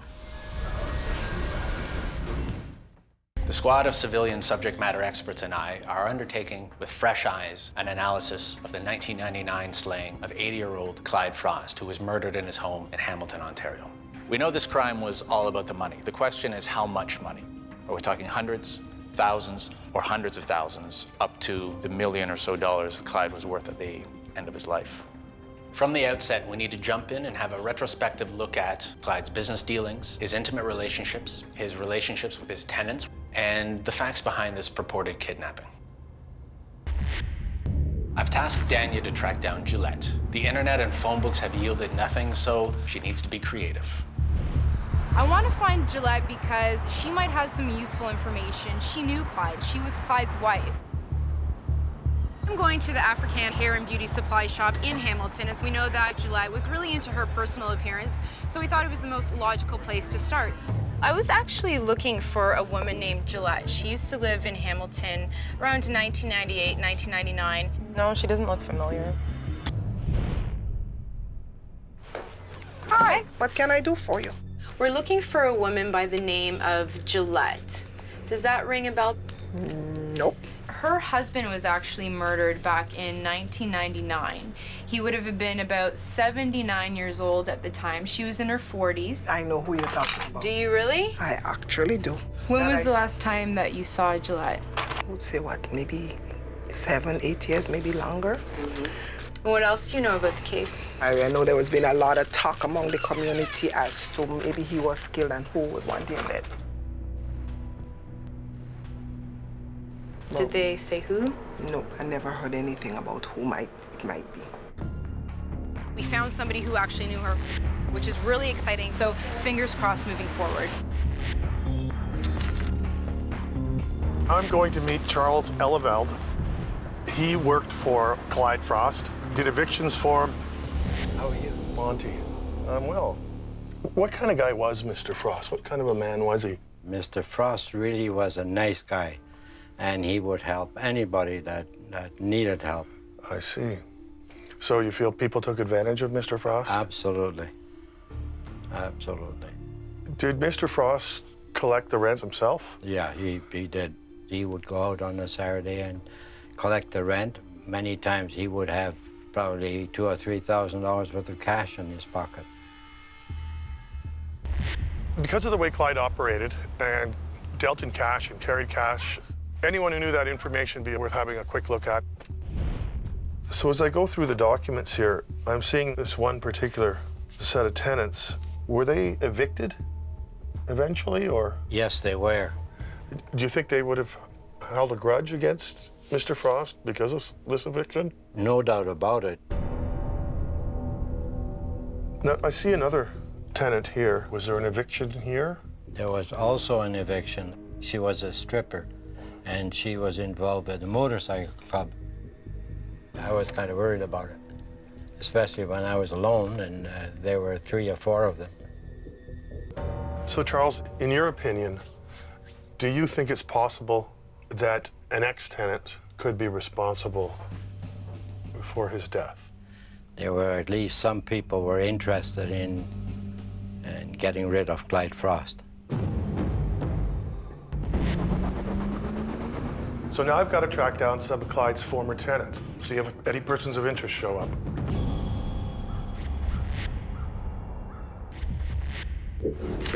Peter's task was to look for similar crimes in and around the time period where Clyde Frost was kidnapped and murdered. First of all, what we have here is the Frost case, where he was last seen in his home and where he ended up. Right. And here's the new case that I found, Bill Staples. 67-year-old William Staples was found in the rear of Staples' pickup truck.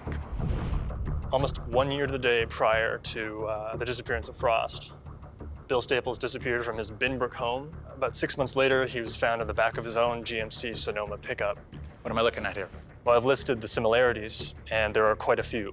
Bill Staples, wealthy retiree, attacked in his own home January '98, murdered, driven in his own vehicle where he's left Clyde Frost. A year later, wealthy retiree, also attacked in his own home and driven alone in his own vehicle long distance away, vehicle abandoned on a city street. Both died from blunt force trauma to the head. This is pretty compelling. There seems to be some obvious points in common. I'd be interested to know what the status of this investigation is. Well, it's been unsolved for 10 years and more, and no one's been convicted as of yet. criminology, we have something called general deterrence theory. People will be dissuaded, deterred from committing crimes if there is a certainty of punishment. Conversely, when crimes of a sensational nature go unsolved, people are getting away with it. People who have half-baked ideas about committing crimes themselves see that there is no consequence. What we can't rule out is the copycat effect. You have to question the publicity surrounding this Staples case, whether or not piqued somebody else's curiosity in trying such a scheme. So we have a few leads to follow up on. This Staples case, on the surface, seems to have a matching MO to Clyde's case. That merits looking into further. Equally, I'm wondering if any of Clyde's tenants had enough of a grudge to go after his money or to kill him. The squad and I are examining the 15-year-old cold case of Clyde Frost, an 80-year-old man who was murdered in his own home, possibly for money, and then dumped over 100 kilometers away in his own vehicle.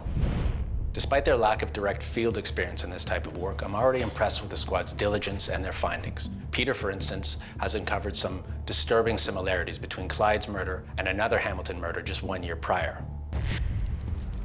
Beyond that, Monty's also been able to track down some of Clyde's former tenants, many of whom were in arrears on their payments. Could this have been a motive?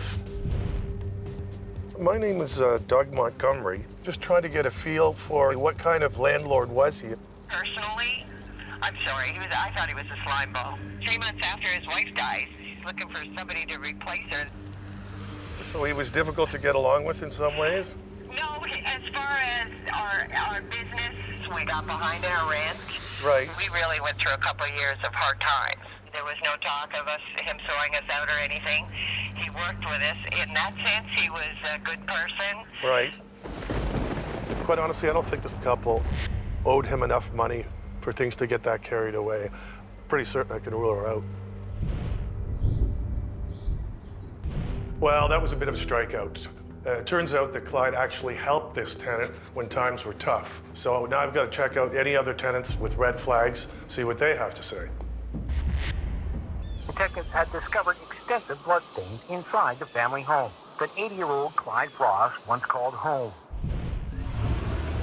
Before police could arrive at the scene and confirm that it was Clyde's blood, his family had cleaned the stain, telling police that they thought it was juice. I'm going to the scene where Clyde Frost was murdered with Wade Knapp. He's an expert in analyzing crime scenes and has years of experience using alternate light sources and chemical tests to detect and analyze blood. So Wade, this is the basement where Clyde Frost was murdered. The police later searched the basement and there was a report of a large blood stain pretty close to where we're standing here at the base of the stairs. I'm hoping to find residue of the blood stain. Depending on the pattern of blood, you might be able to reconstruct more about what happened to Clyde. Was he already on the ground when he was struck, producing one single pool of blood? Is there blood spatter on the wall that indicates movement between Clyde and the perpetrators? This will help us verify the details that were included in the fax that was sent. When a suspect is cleaning up after themselves to try and avoid detection, they don't realize how sensitive some of the investigative tools are that we have. So if they can't see that blood, for instance, visible after they've cleaned it up, they assume that there's no trace of it left, and that's just simply not the case. If the materials that absorbed the blood in Clyde's case are still in this house today, we will be able to identify where that blood stain initially was. We use a specific wavelength of light with orange goggles to filter, and that will reveal any traces of blood stain. Wade, what do you think about this dark spot here? A stain of some kind. It might be worth investigating. We're going to use an indicator known as hexagon OBTI.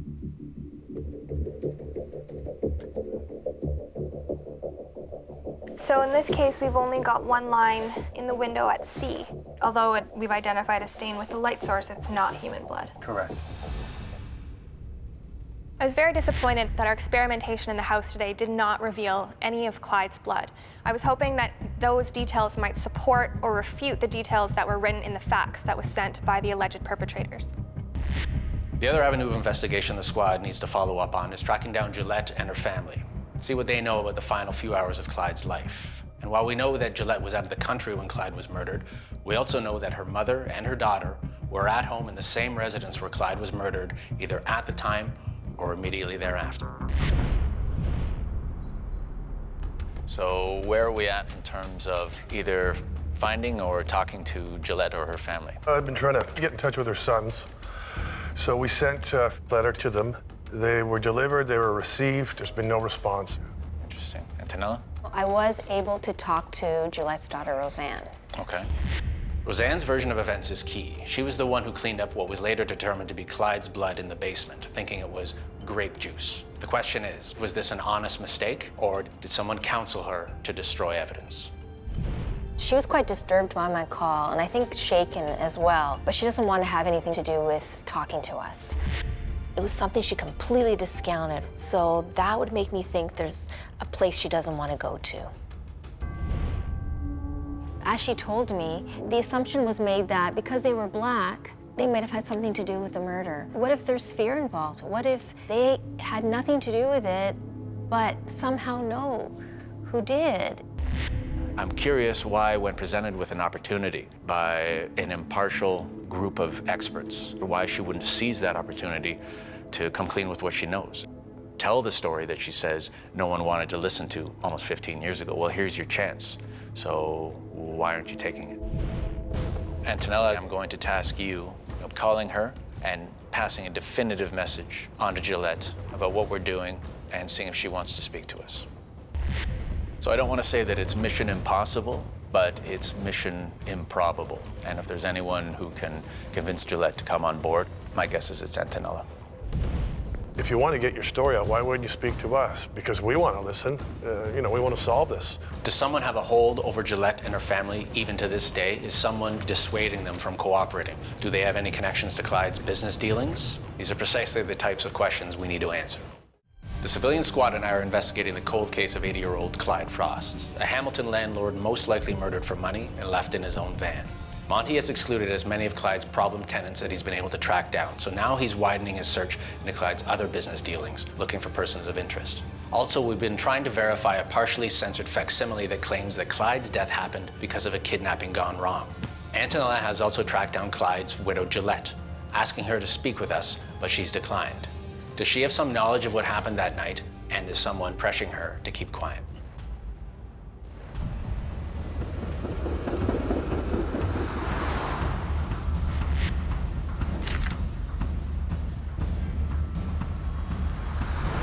I'm calling to see if I could get some information on a lawyer to try and track him down.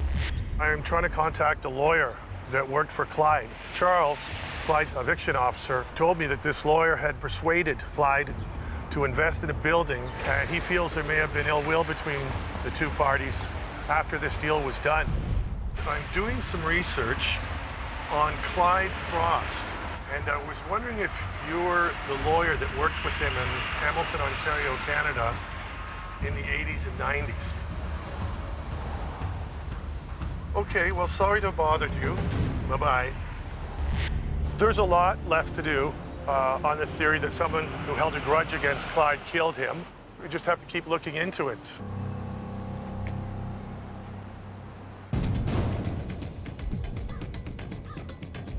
In the case of Clyde Frost, Peter was tasked with finding commonalities between Clyde's murder and the earlier murder of William Staples.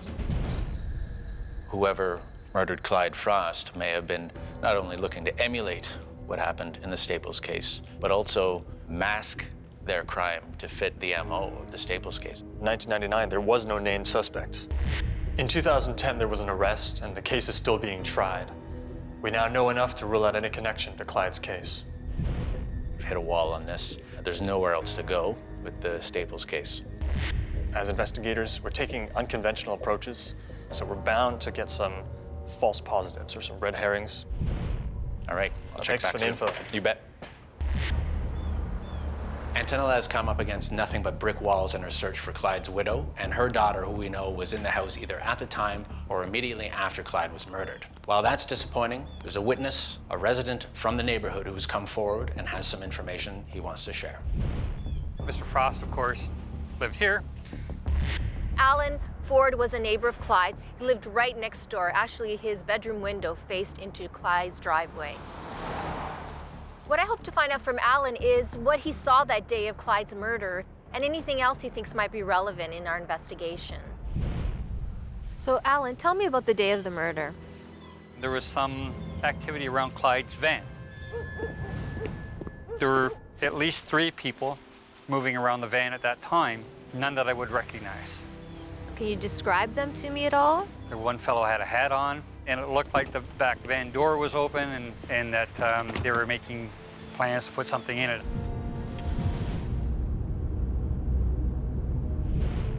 I kind of hope that this brings some resolution to Clyde's family.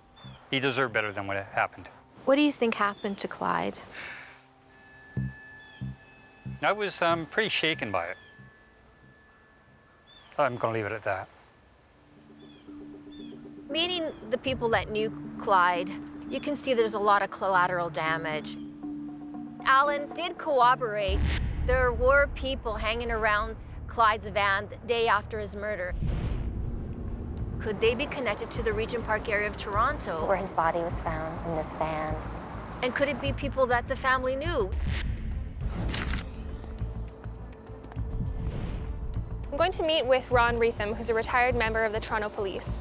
He worked in Regent Park area extensively over his career, and he was also on the scene the day that Clyde's body was found. He has detailed insights into not only the crime scene itself, but the surrounding neighborhood.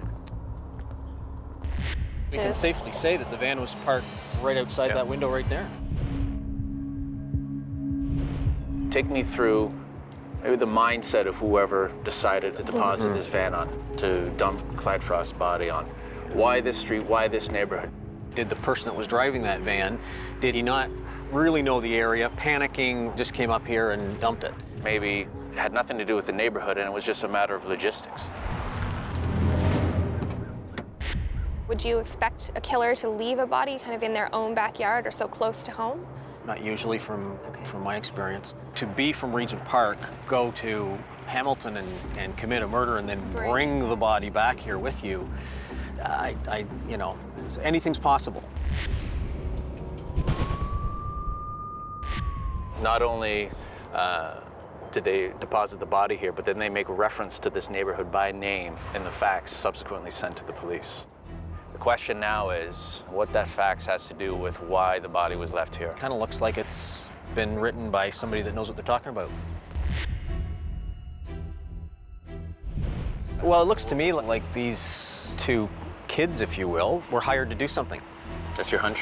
That's, I mean, just from reading that, it looks to me like there was a bad debt, and these 2 were sent to help get that debt. And it went bad. And it went bad. One question you can't help but ask when you see a home invasion gone bad, especially really bad, as in Clyde's case, is whether Clyde had some financial problems that few people knew about, or if he was somehow connected to somebody who had their own financial problems and he was put in the middle. Either way, the squad needs to dig deeper, and these questions merit looking into. The civilian squad of subject matter experts and I are looking into the cold case of 80-year-old Clyde Frost, a well-off Hamilton landlord probably murdered for money and left in his own van. Through the squad's work, we have learned that a facsimile sent by the perpetrators indicates that Clyde's murder likely resulted from a kidnapping gone wrong. One of the original investigators on the case thought that maybe somebody was calling in a bad debt or robbing Clyde simply to pay back a bad debt. Clyde's widow, Gillette, and her family have declined to speak with us, and there are many unanswered questions that still linger. Is this family still in fear of the killers? Who may have owed money? Was it Clyde, or was it somebody else?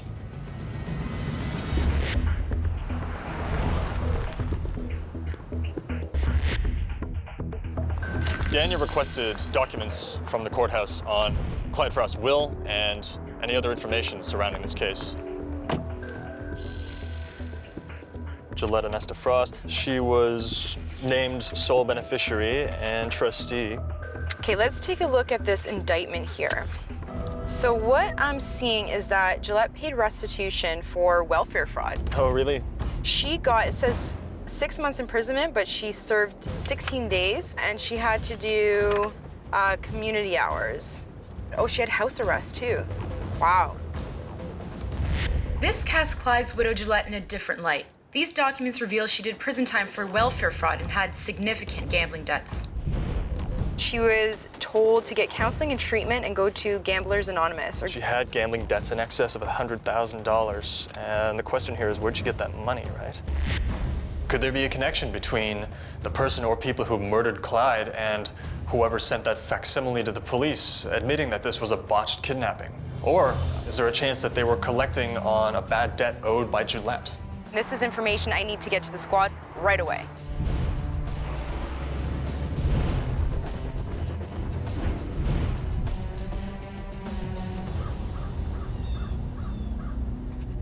I'm calling the Frost family to ask them about their insights into Gillette and Clyde's marriage.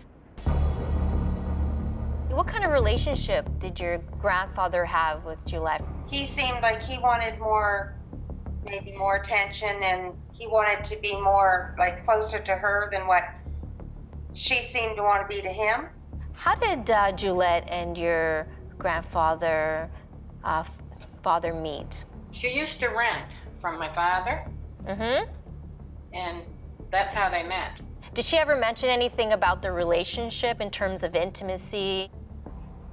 He said he should get an annulment. And I said, well, if you aren't happy, I said, maybe you should. Before he was married, who were the beneficiaries in the will? That would be myself and my sister Diane and my sister Virginia. And after the marriage? Gillette.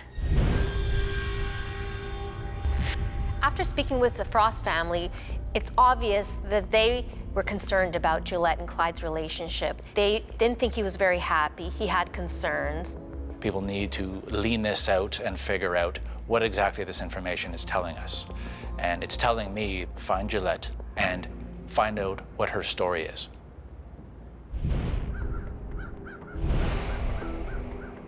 Then you follow me to the smartboard if you could. Despite what we're learning about Gillette, it's important to not get boxed into a theory and to explore all avenues of investigation open to us. There's still the lingering question about that bizarre facsimile sent to police. There's no doubt that contained in that document are some key answers. So one thing that's been nagging at me is this bizarre facsimile. Seems to me that this is a really rich source of evidence. The narrative in this facsimile lays out a scenario where 3 individuals attended Clyde Frost's home. The intent is to kidnap him and extort his family for $500,000. They seem to be satisfied with the fact that Clyde had $5,000 in his wallet and they were prepared to leave with that. Clyde then tells them he has more money in the basement and he lures these 3 into the basement. But presumably Clyde is looking to either detain these men or otherwise subdue them for the authorities. And the author describes he and the accomplice known as B as trying to hold back or restrain C, who it reads like delivered the fatal blow and actually murdered Clyde.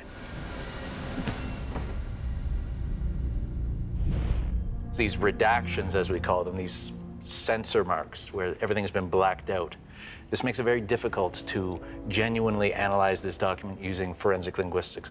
It doesn't rule out psychological analysis. I've got someone in mind I'd like you and Renee to meet with. Danny and I are going to be interviewing Jim Van Allen. He has decades of experience working with the provincial police to try and really piece together what is the mindset of the perpetrator. What can we learn based on what was written in the facts and how that compares to the details of the crime itself? Even though a lot of the information is blacked out on the facts, Jim can help us decipher the actual contents that we can see. Do you think this was a kidnapping gone wrong? I don't really believe it was a kidnapping gone wrong. I believe that the victim was targeted. The staged kidnapping is an intent to deflect suspicion away from the people that are involved in. In the wording of the letter, it sort of says, we were going to ask for a ransom, but then as the letter progresses, it says this isn't something we decided until later.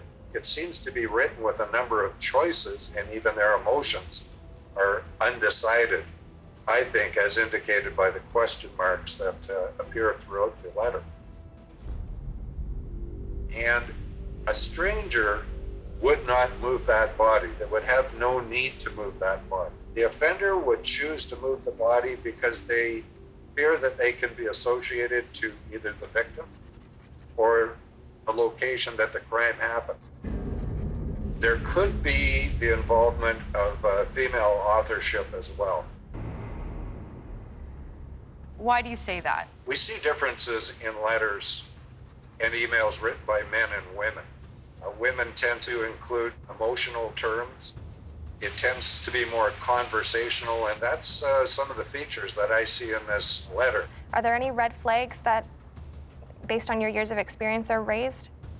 One of the other things I noticed in the letter as well was where the authors are suggesting that somebody is willing to confess and then likely serve a sentence and then leave the country, suggests the possibility that one of the offenders might be foreign born. I would categorize this case as a staged kidnapping of an elderly targeted victim for a profit motivation and a subsequent cover-up by people who were somehow acquainted or associated with the victim.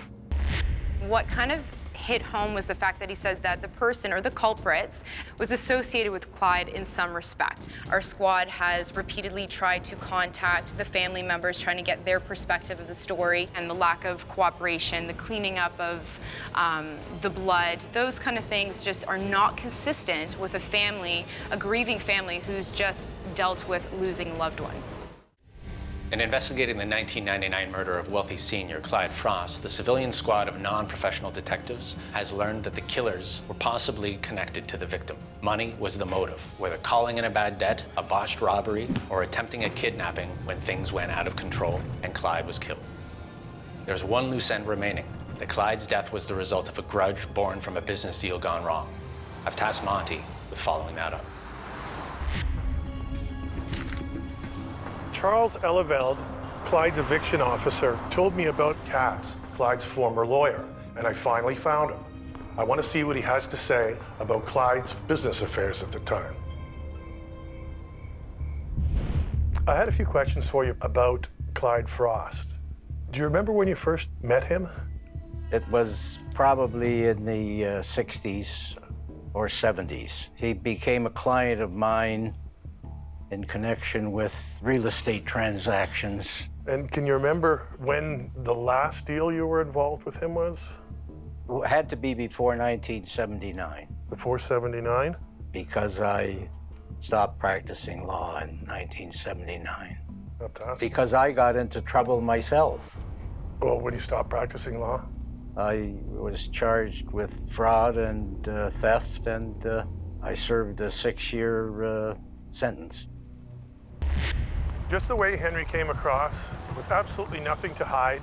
I don't know how Charles got the idea that Clyde and Henry had difficulty, especially since we can't find any evidence of the two men doing any business post-1979.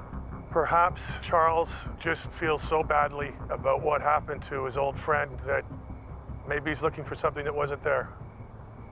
I think we do that sometimes.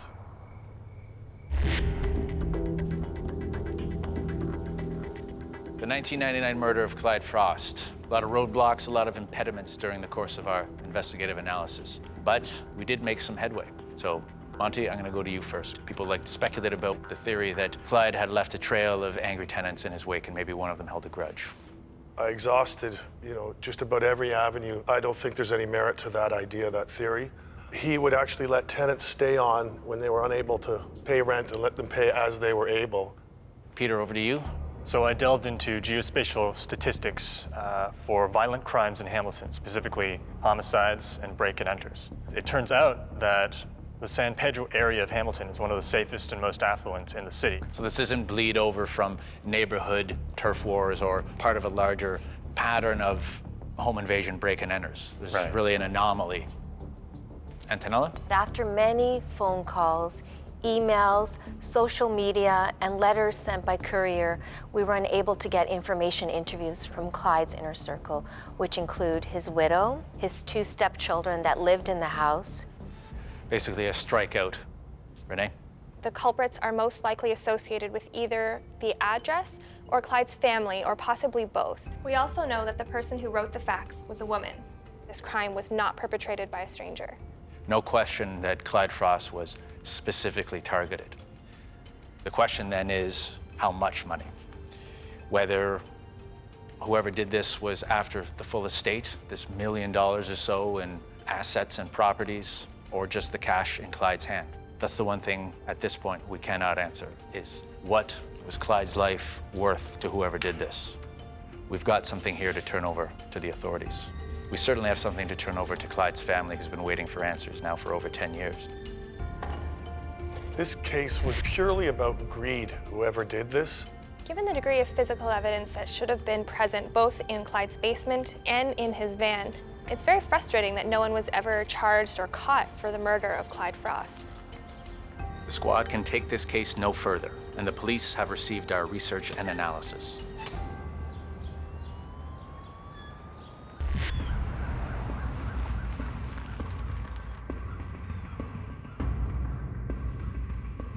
So, after re-examining Clyde's case, there was no evidence to suggest that his death was committed at the hands of any of his tenants, anyone he knew through his business dealings. All evidence points to the fact that whoever did this is affiliated with the family that was living in that house. And again, this goes back to the truthfulness of that facsimile, and we recruited some outside experts to look at that fax.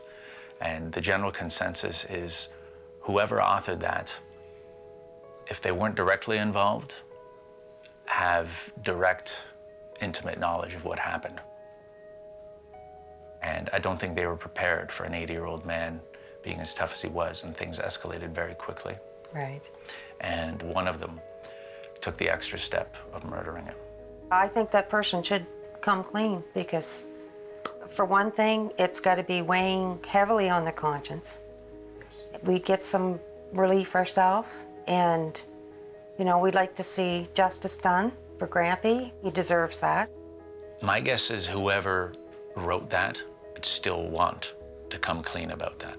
And at this point, re-releasing that facsimile that they wrote in an unredacted form is the best way to reignite that sense of guilt that was gnawing on their conscience during those early days.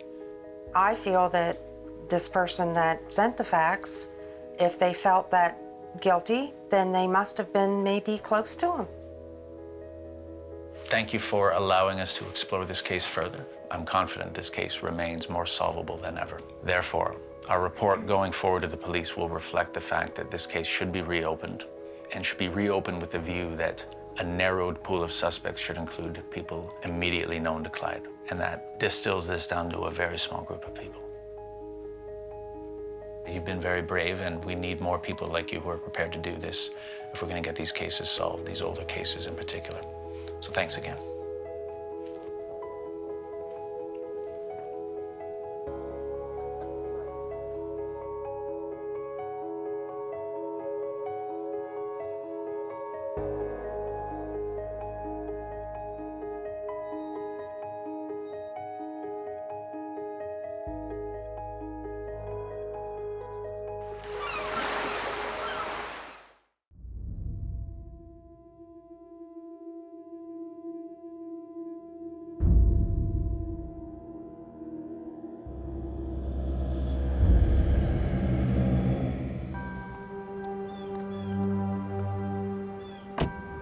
My father was a tireless advocate for the law. He was a criminal prosecutor.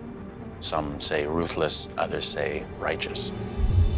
Yeah, I'm cut from the same cloth. I can't really remember who I was before I became a cop. It's my job to make bad things happen to bad people.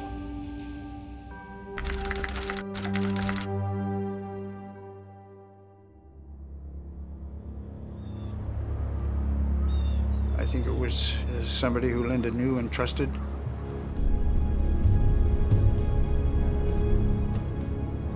It's terrifying. Something is wrong, and you don't know what. I knew when she wasn't found, she was murdered.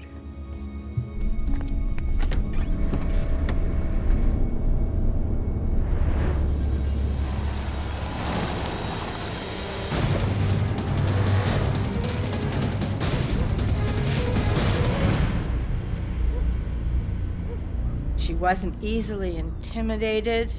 It doesn't make any sense that it could have been somebody like her. But it was.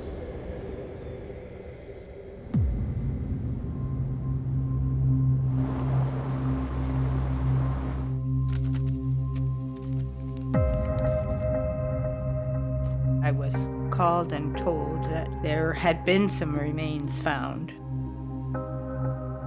When the police arrived, they just said, well, the identification had been made, and yes, it was your sister. It was an awful day. I don't know whether she was dead quickly or easily.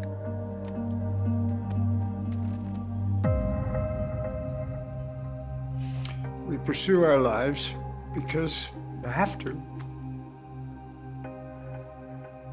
I would like to know what took place back then. And of course, I want to know why it happened.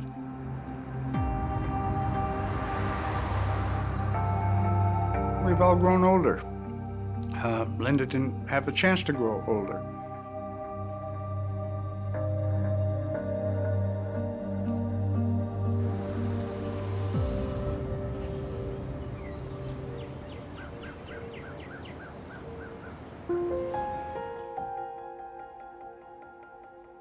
How did you feel, Joan, to hear that she'd gone missing? Terribly worried. The police were suggesting the person shows up a day or two later and there's been some misunderstanding. When did the police start taking this seriously as suspicious? Say it was 2 days before the police really started to show some degree of considerable concern. I don't like it when a case like this goes this long unsolved. In my opinion, this case is very solvable. We want an answer. We really want an answer.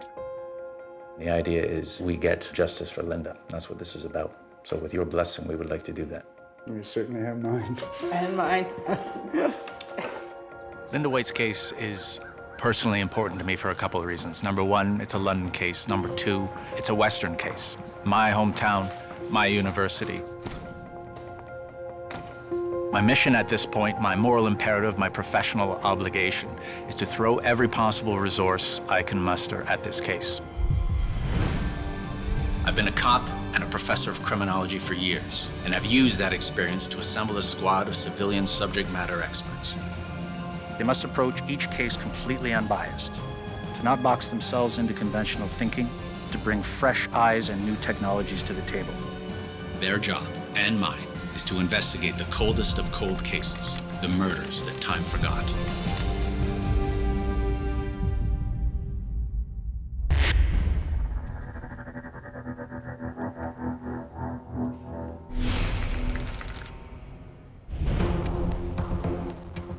Next case, Linda White. Original file number, 1968-160533. This is 1968. This is the oldest case that you will have to examine. The facts are as follows. November 13th, 1968. Linda White, age 19. Student at the University of Western Ontario, writes a French midterm. She asks some friends to go out after the exam. They decline. She says she's going to go home. She's last seen leaving that exam on her way home. And in fact, fails to turn up over the next 24 hours, at which point her roommate gets worried, calls the police. Police insist, in spite of people's worry, she'll probably be back in a couple days. It's speculated that Linda, stressed out over midterms, had a first-year freshman meltdown and probably ran away. This case was cold before it even started. Her family starts doing some legwork themselves. They refuse to accept the theory that she would have run away. She had no cause, no reason to run away whatsoever. Days turn into weeks, weeks turn into months. Worry begins to mount. Her family undertook much of the early investigation on their own, following up with eyewitness sightings suggesting that she was still alive. A telephone call on May 9th, 1973, almost a full 5 years after Linda went missing, dashed those hopes. Skeletonized remains over 100 kilometers from where Linda was last seen at that exam were found. Dental records confirm the skeleton in the woods, buried beneath some leaves and brush, was that of Linda White.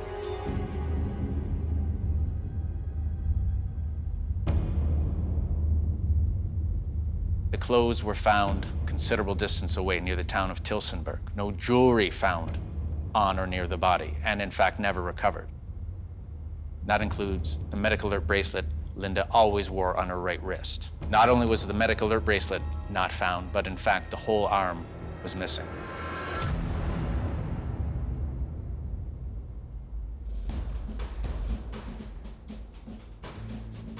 So let's start with some questions. Do we have a cause of death at all? There is no cause of death that was ever established. But we do know the police immediately ruled it a homicide, in part because she'd been gone for so long, and also because no clothing was found on or near the body.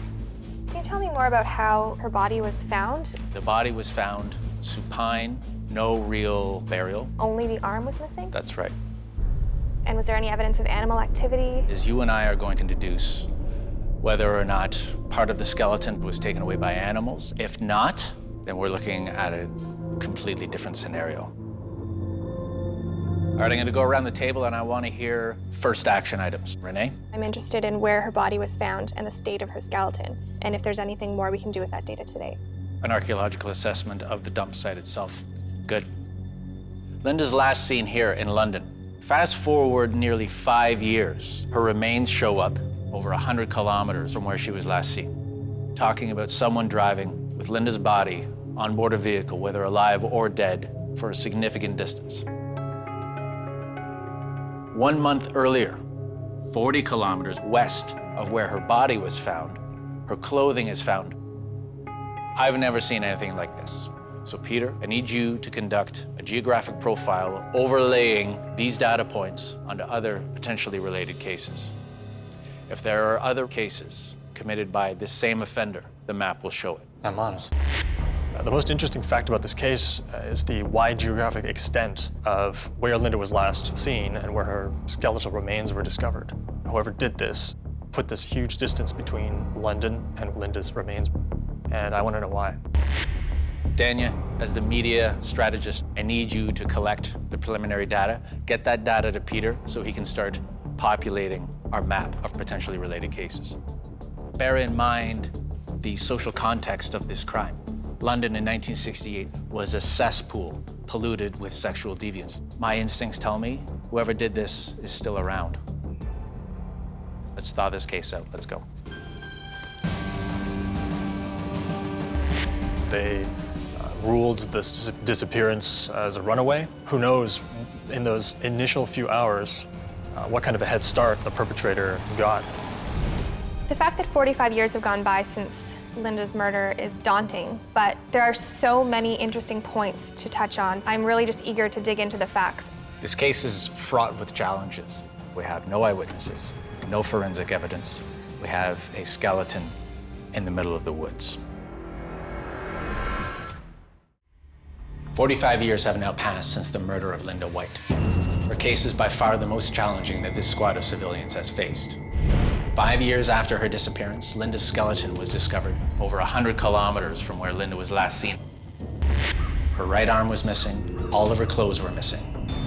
No cause of death could ever be established. I've tasked Peter with tracking down where Linda's body was dumped. Linda's remains were found in a wooded area. The task at hand is for me to find out who owns it, get permission from them to set up a perimeter and conduct a crime scene investigation.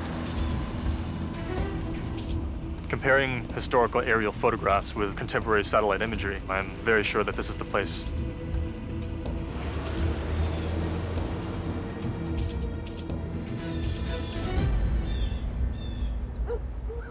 Hi there. I was just wondering if you're the landowner of that stand of trees right over there? Yes, we are. If we can apply contemporary forensic analysis, then we may find the clues that help solve the murder of Linda White. On 1973, her skeleton was found right in that stand of trees. I'd like to ask your permission to access the site where Linda was found, because my team and I would like to set up a forensic investigation. No problem. Okay, so how do we actually access the place? You could access it from the dirt road if you go out the laneway and turn left. It's very hard to see. I actually wasn't aware of that road until we lived here. Even when I was younger and living in the area, you would have to know that that road was there.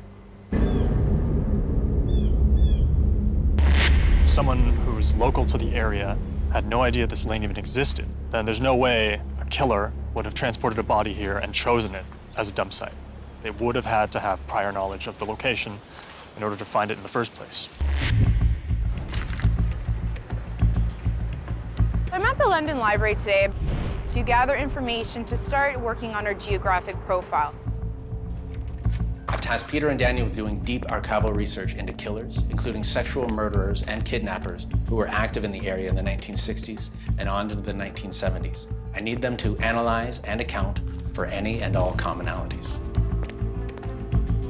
Linda White was killed 45 years ago, and as a result, there's no quick or easy way to do this. We just need to draw on our traditional methods of searching the archives, and just go at it till we find as much as we can.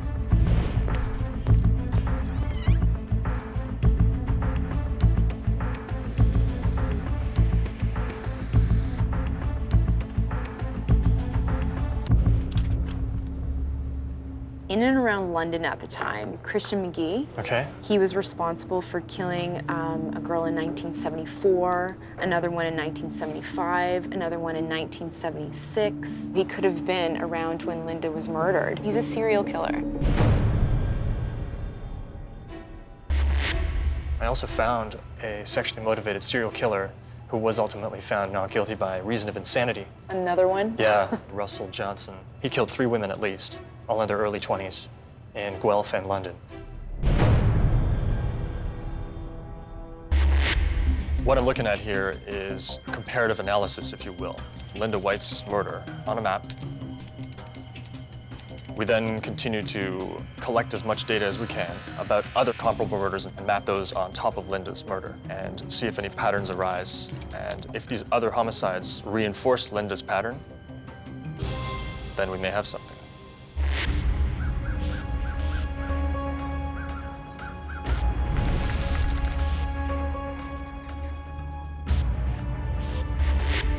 Checking in on Renee's progress with a series of photographs I've given to her that depict the state and position of Linda's skeleton and the burial environment where Linda's skeleton was found.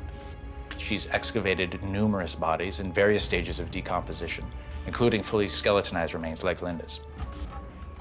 Do you have some sense of what we might be dealing with here in terms of burial activity? I don't think that there was so much of a shallow grave as much as the remains were placed on the surface. One of the first things that struck me was the body position. I've never seen a skeleton laid out this way, either in a forensic setting or archaeologically. To be splayed with all the limbs pointing in different directions is very strange. This body's been posed. If you were going to just dump a body and cover it in brush, you would not take the time to pose it like this. You can see that here we have the left arm and the right arm is missing. It does seem strange to me as well that only the arm would be missing. When I first saw the photographs of Linda's remains, despite their poor quality, there were a few things that struck me as unusual. I wasn't able to explain the fact that her arm was missing from the shoulder joint down. That was inconsistent with anything I'd ever seen or heard of in the past. Even in cases where remains are properly buried, if they're not deep enough, animal scavengers will dig to find the source of the smell of decomposition and scatter remains from within a grave.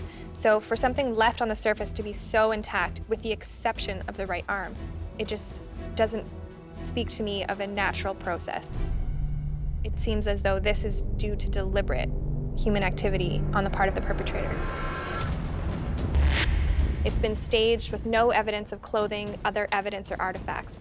So there was very specific placement of Linda's body at this scene for reasons that we still don't know.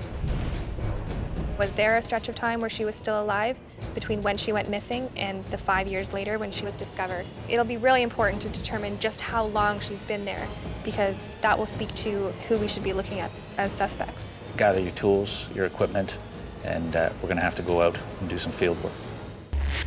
The missing arm from Linda's skeleton is very troubling. It suggests it was something very deliberate, something very calculated, something very sadistic. The question we need to uncover and do so quickly is what kind of person would do this and why. Linda White disappeared in 1968 at age 19. Her skeleton was then discovered 5 years later. Now, more than 4 decades on, the squad and I are tasked with starting over. Renee has discovered indicators that Linda's missing arm may have been taken by her killer. This disturbing revelation, combined with the long distances traveled by the murderer, are very specific crime signatures.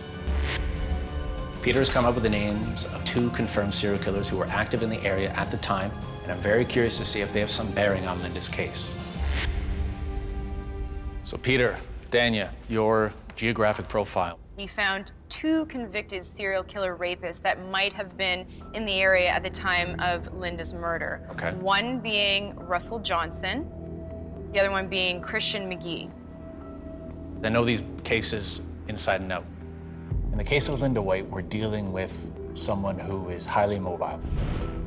Johnson and McGee killed victims in their own homes. There's no concealment, no body placement, no deposition or burial, shallow or otherwise. We're dealing with a much different type of offender. By all accounts, we can exclude both Johnson and McGee in this case. Let's meet again in a couple days.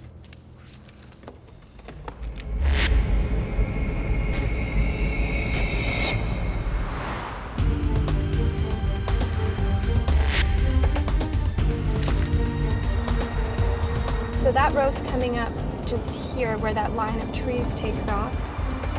And if you turned up here in the night, You wouldn't be able to see your hand in front of your face out here.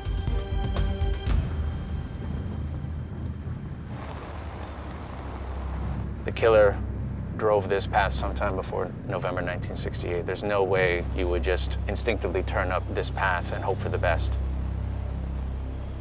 In the night, with a body on board, you would have to be pretty sure that no one else was up here.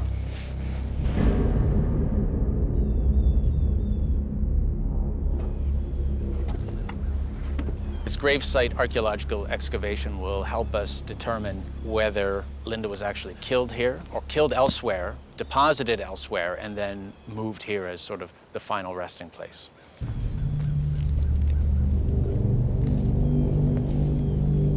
Lying beneath this brush, alone, but in a location the killer could recognize and return back to. Nobody knew where to find her. I mean, that to me is what I'm thinking about. So what we need to do is do a systematic search of this area. We're looking specifically for Linda's medical alert bracelet or any evidence of animal activity.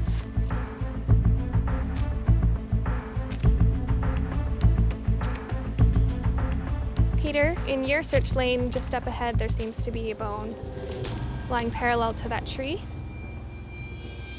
Can you tell what it's from? It's definitely not human.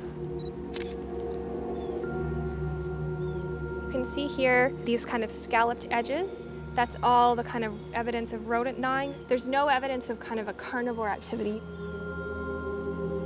All right, let's bag it.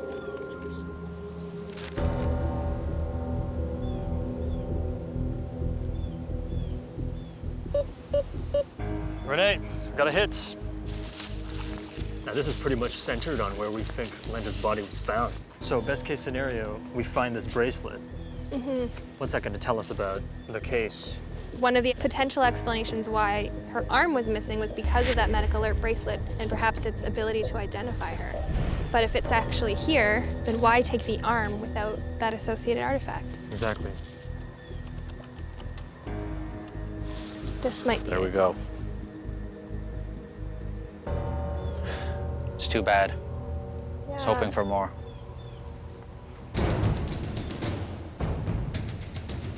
The main piece of information we're trying to get from the soil is the level of acidity. That would have affected how quickly Linda's body would have decomposed in this environment. It may also provide us some hints as to whether Linda's body was here the entire time or whether it was moved from another location. This killer knew that this spot existed. This is a premeditated dump site. This is remarkable in terms of crime scene behavior. We're dealing with a very specific type of killer here.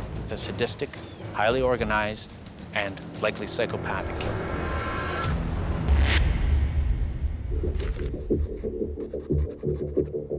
I've tasked Antonella with meeting a global expert on ritualistic crimes to gain insight into what kind of killer would take Linda's arm and why. Knowing this will help narrow down our investigation by creating a psychological profile of the killer.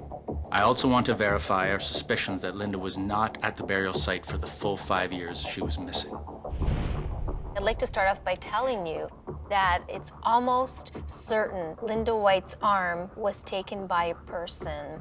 What would that mean? It's definitely a big sign. It's not a typical murder. If somebody's going to hide the identity of the person, they'll cut off the hands or the head or pull the teeth out so that you can't do dental records or you can't do fingerprints. So if it's just one arm, it's not about that. It definitely, in this person's mind, has specific meaning, and it probably makes them either feel good or powerful or sexually excites them. Linda's body was found concealed by fallen branches. There was no grave dug. It would probably indicate that it was a dump site or that she may have been somewhere else for a while. Linda's body was found splayed.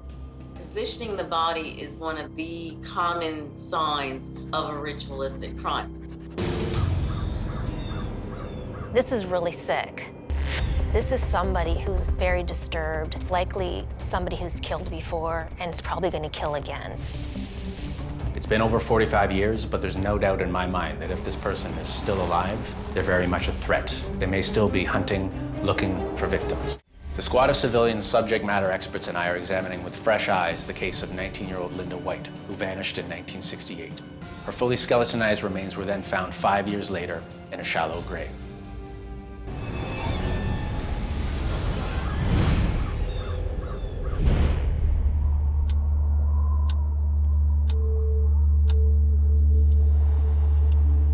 We're here on the campus where Linda wrote her French exam the night she disappeared.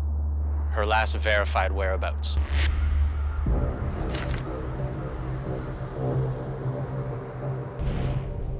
Danny was able to find a person who'd been posting online about Linda. As it turns out, this poster's roommate was the last person to actually see Linda White alive. It's a very interesting development, and at an interesting time. So this door is the general vicinity where Linda White was last seen, around 8:15 the night of the exam. We now know that, in fact, this person drove her somewhere the night she disappeared. She didn't just vanish in thin air. In further conversation with this anonymous web poster and his roommate, the location that they regularly drove Linda to, and they assumed was her home, was in fact not her home at all. It's not corroborated yet, which is in part why we're going there. She was last seen walking by this building.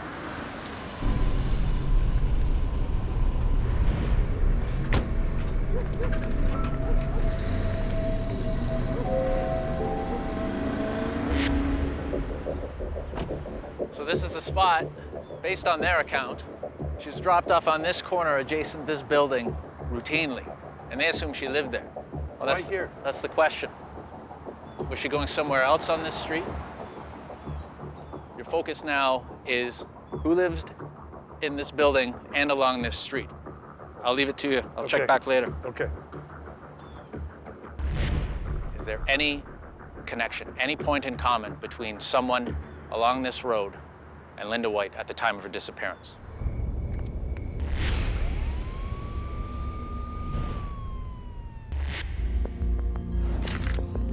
One of the key objectives at this point is the data analysis. We need to figure out how we can plot Linda White's murder in the context of what else was going on in the area at the time.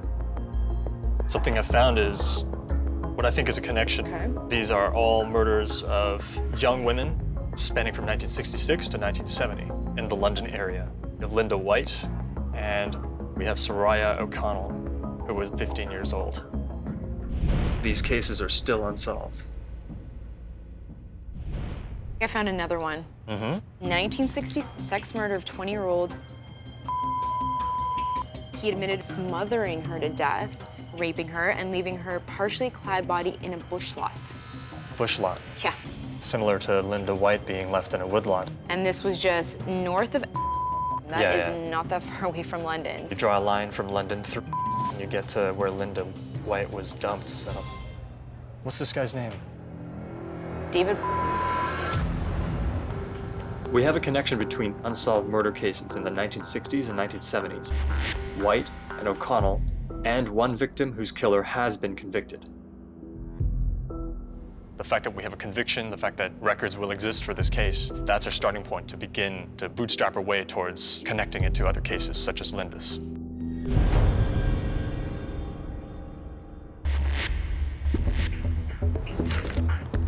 I'm here at the University of Ontario Institute of Technology to meet with Dr. Hélène Leblanc, who's a world-renowned entomologist, primarily to determine what kind of timeline we're looking at to go from Linda's body when it was left there to the full skeletonization.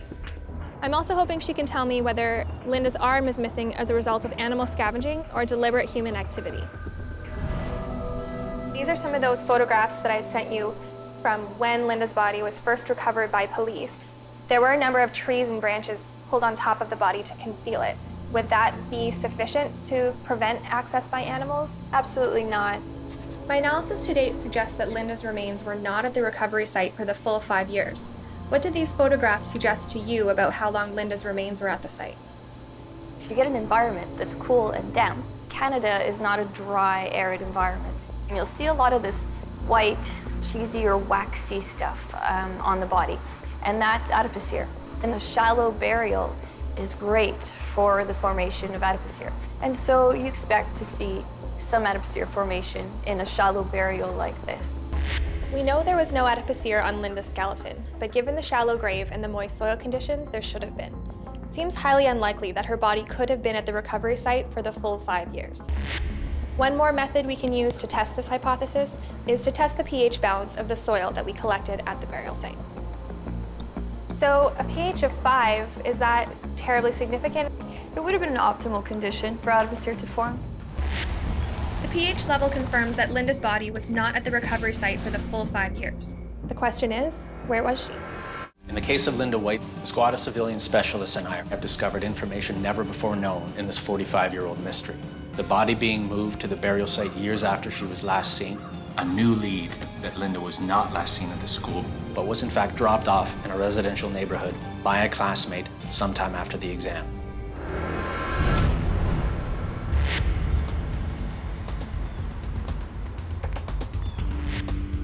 Right now I'm on Western Road. I'm here because this is where Linda had been dropped off. That was the last place she was seen alive by anyone that we know. Hopefully someone's still around that was here at that time. Connect that to Linda, figure out why she was coming here. Is there anyone like over 60 living that you would know of? All students? Yeah. I'm trying to find people that lived right along here in 1968. Being so close to the main campus, it's all young people now, and it would have been all young people then. Most renters wouldn't be here for any more than 4 years at the most. Hopefully, someone's still around that was here at that time. Connect that to Linda. Figure out why she was coming here.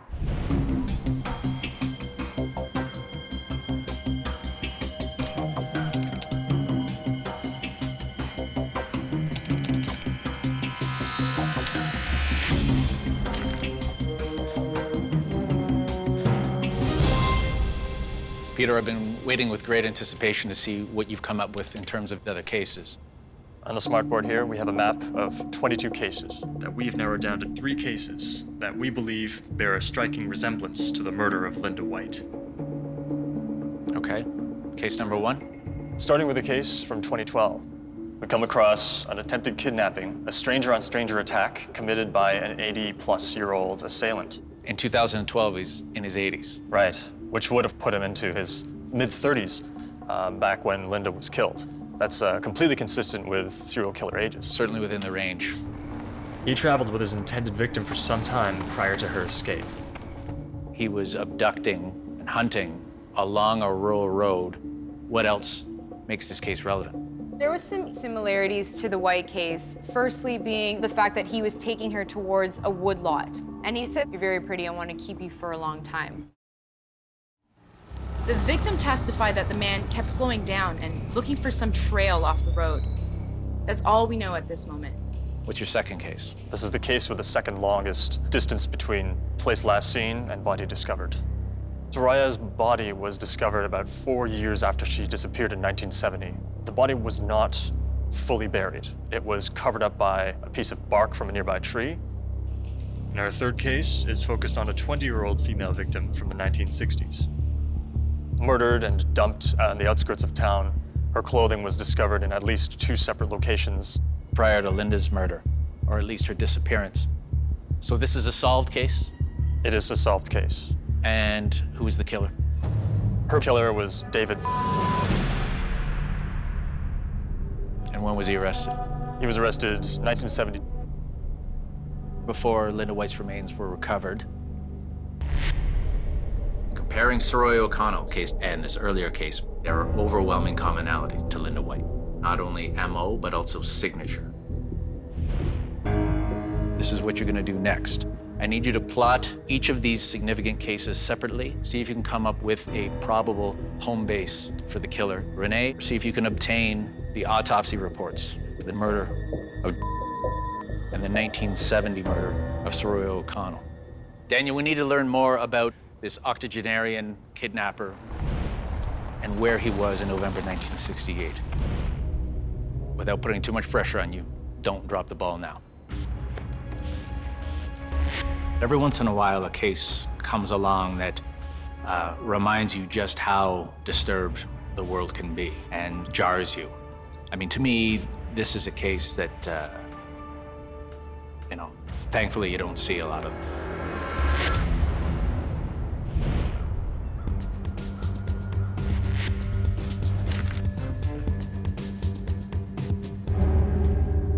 Be able to get to both autopsy reports? Just one.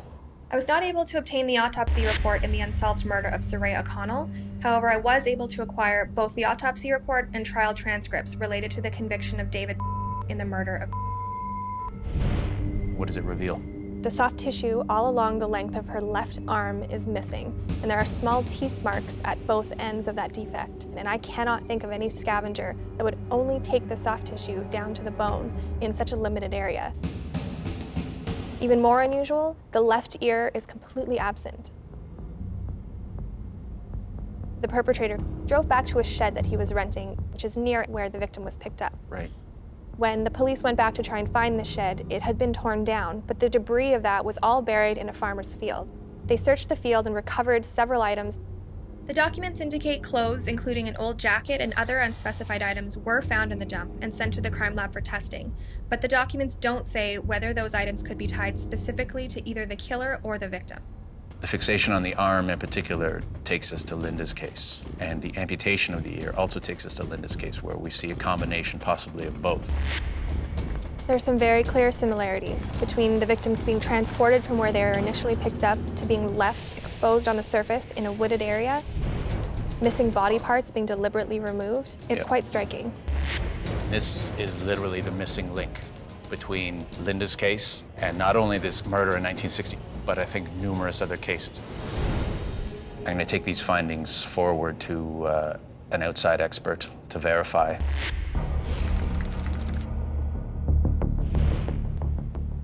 I'm about to speak with one of my mentors in this field, Dr. Eric Hickey. For my money, the world authority on necrophilia, which is murdering victims in order to procure or obtain a body for various purposes.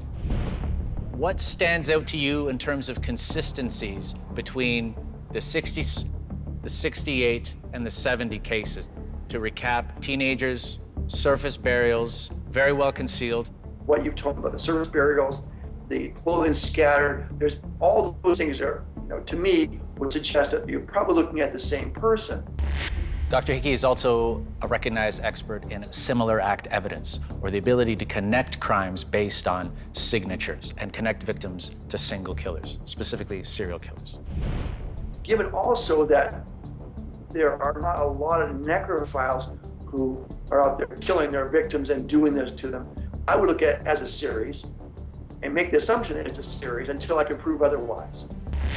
Dr. Hickey is convinced that these three cases are related, based simply on the circumstances as I've provided them to him. He believes these crimes are part of a series with a single offender. Thanks again, Eric. With this spate of sexual homicides in the late 60s in London and area, it seems to me now, years later, we're dealing with a common signature. No question, we're dealing with a psychopathic serial killer. Tremendous progress has been made in the case of Linda White. The squad and I have discovered more new information in this 45-year-old mystery than I had ever hoped.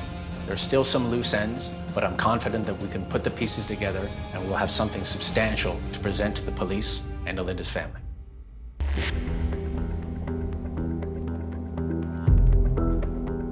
Monty, you made some headway when it comes to the final known hours of Linda's life back in London.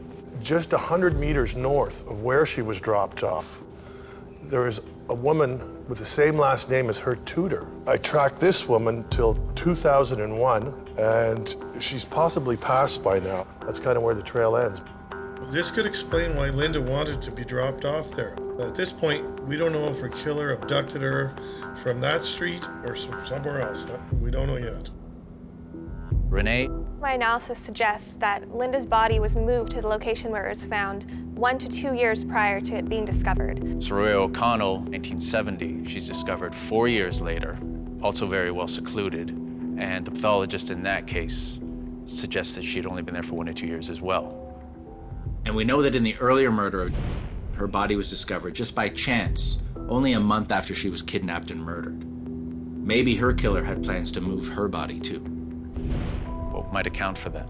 We're looking for a perpetrator who would have kept the victims close to them, either alive or dead, for several years prior to disposing of the bodies. Dania, what have you discovered about this 80-something-year-old who was charged last year with attempted kidnapping and assault? His case is currently before the courts, and the alleged perpetrator is being held in custody. There is a publication ban, but I discovered that the man has a history of sexual assaults dating back to the 1990s. Geographically, however, it's about 250 kilometers from London, but I think it's very important to include this into our report. That narrows down our list significantly. We're left with just one other person to further examine in the murder of Linda White. Peter, that's where you come in. I ran Rosmo's formula on Linda White and Saroya O'Connell. Rosmo's formula is a mathematical equation designed to find the most likely residence of a serial killer based on his crimes. If we assume that one serial killer was responsible for multiple kills, then we can pool these locations and more accurately come up with an estimate of where the serial killer lives. Rosmo's formula identified 2 equally likely offender residences from these 3 cases. Ingersoll, highlighted by the red region here on the map, and Kitchener at the upper right of this map. Finally, the mean center of all these cases lands right on the town of Ontario. This is precisely where the man convicted for the 1960s murder kept a woodshed where he walled up the souvenirs he took from that crime scene. A crime that bears remarkable similarities, not only to Linda White, but to Saroya O'Connell. I mean, this is amazing to see this at work. That cannot be dismissed as a coincidence. In 6 weeks, we have effectively reopened this case on our own. This is stunning, and thank you. I'm just so confident that the police are going to reopen the case. When we were first assigned this case, I thought, boy, are we ever in for it? You just never know, do you? The squad can take this case no further, and the police have received our research and analysis.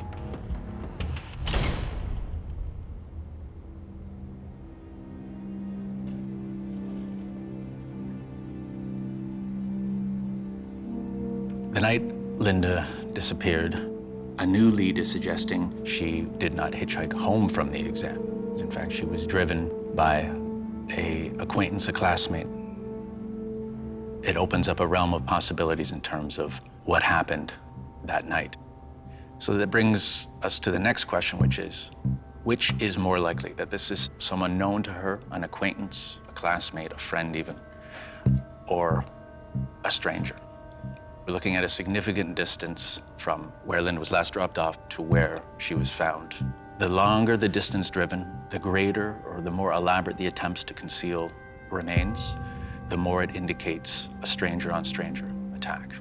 We start looking at similar cases, girls of Linda's age. In looking at 60 years worth of cases, there are at least 2 other cases involving London and area girls who were driven considerable distances and who were found in remote, isolated locations, not unlike how and where Linda was found. The link here is a man convicted in the slaying of. This man was never questioned about Linda's case. He was never questioned about the other 2 cases. This is the man whose name we are going to be putting forward to the police.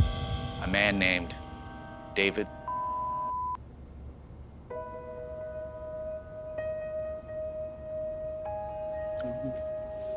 This guy that you suspect is still alive? He's been paroled for the 1960 murder and is still alive.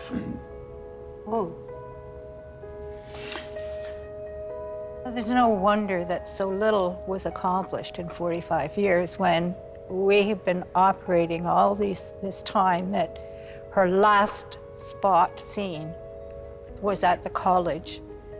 And when her remains were found, that she was alive when she got there.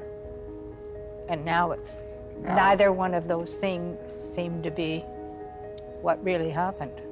It's amazing what you found in 6 weeks. Now that you've heard that the likelihood is more that it was a stranger, how do you feel about that? It makes things better. That gives me some comfort in that it's likely she wasn't betrayed by a friend.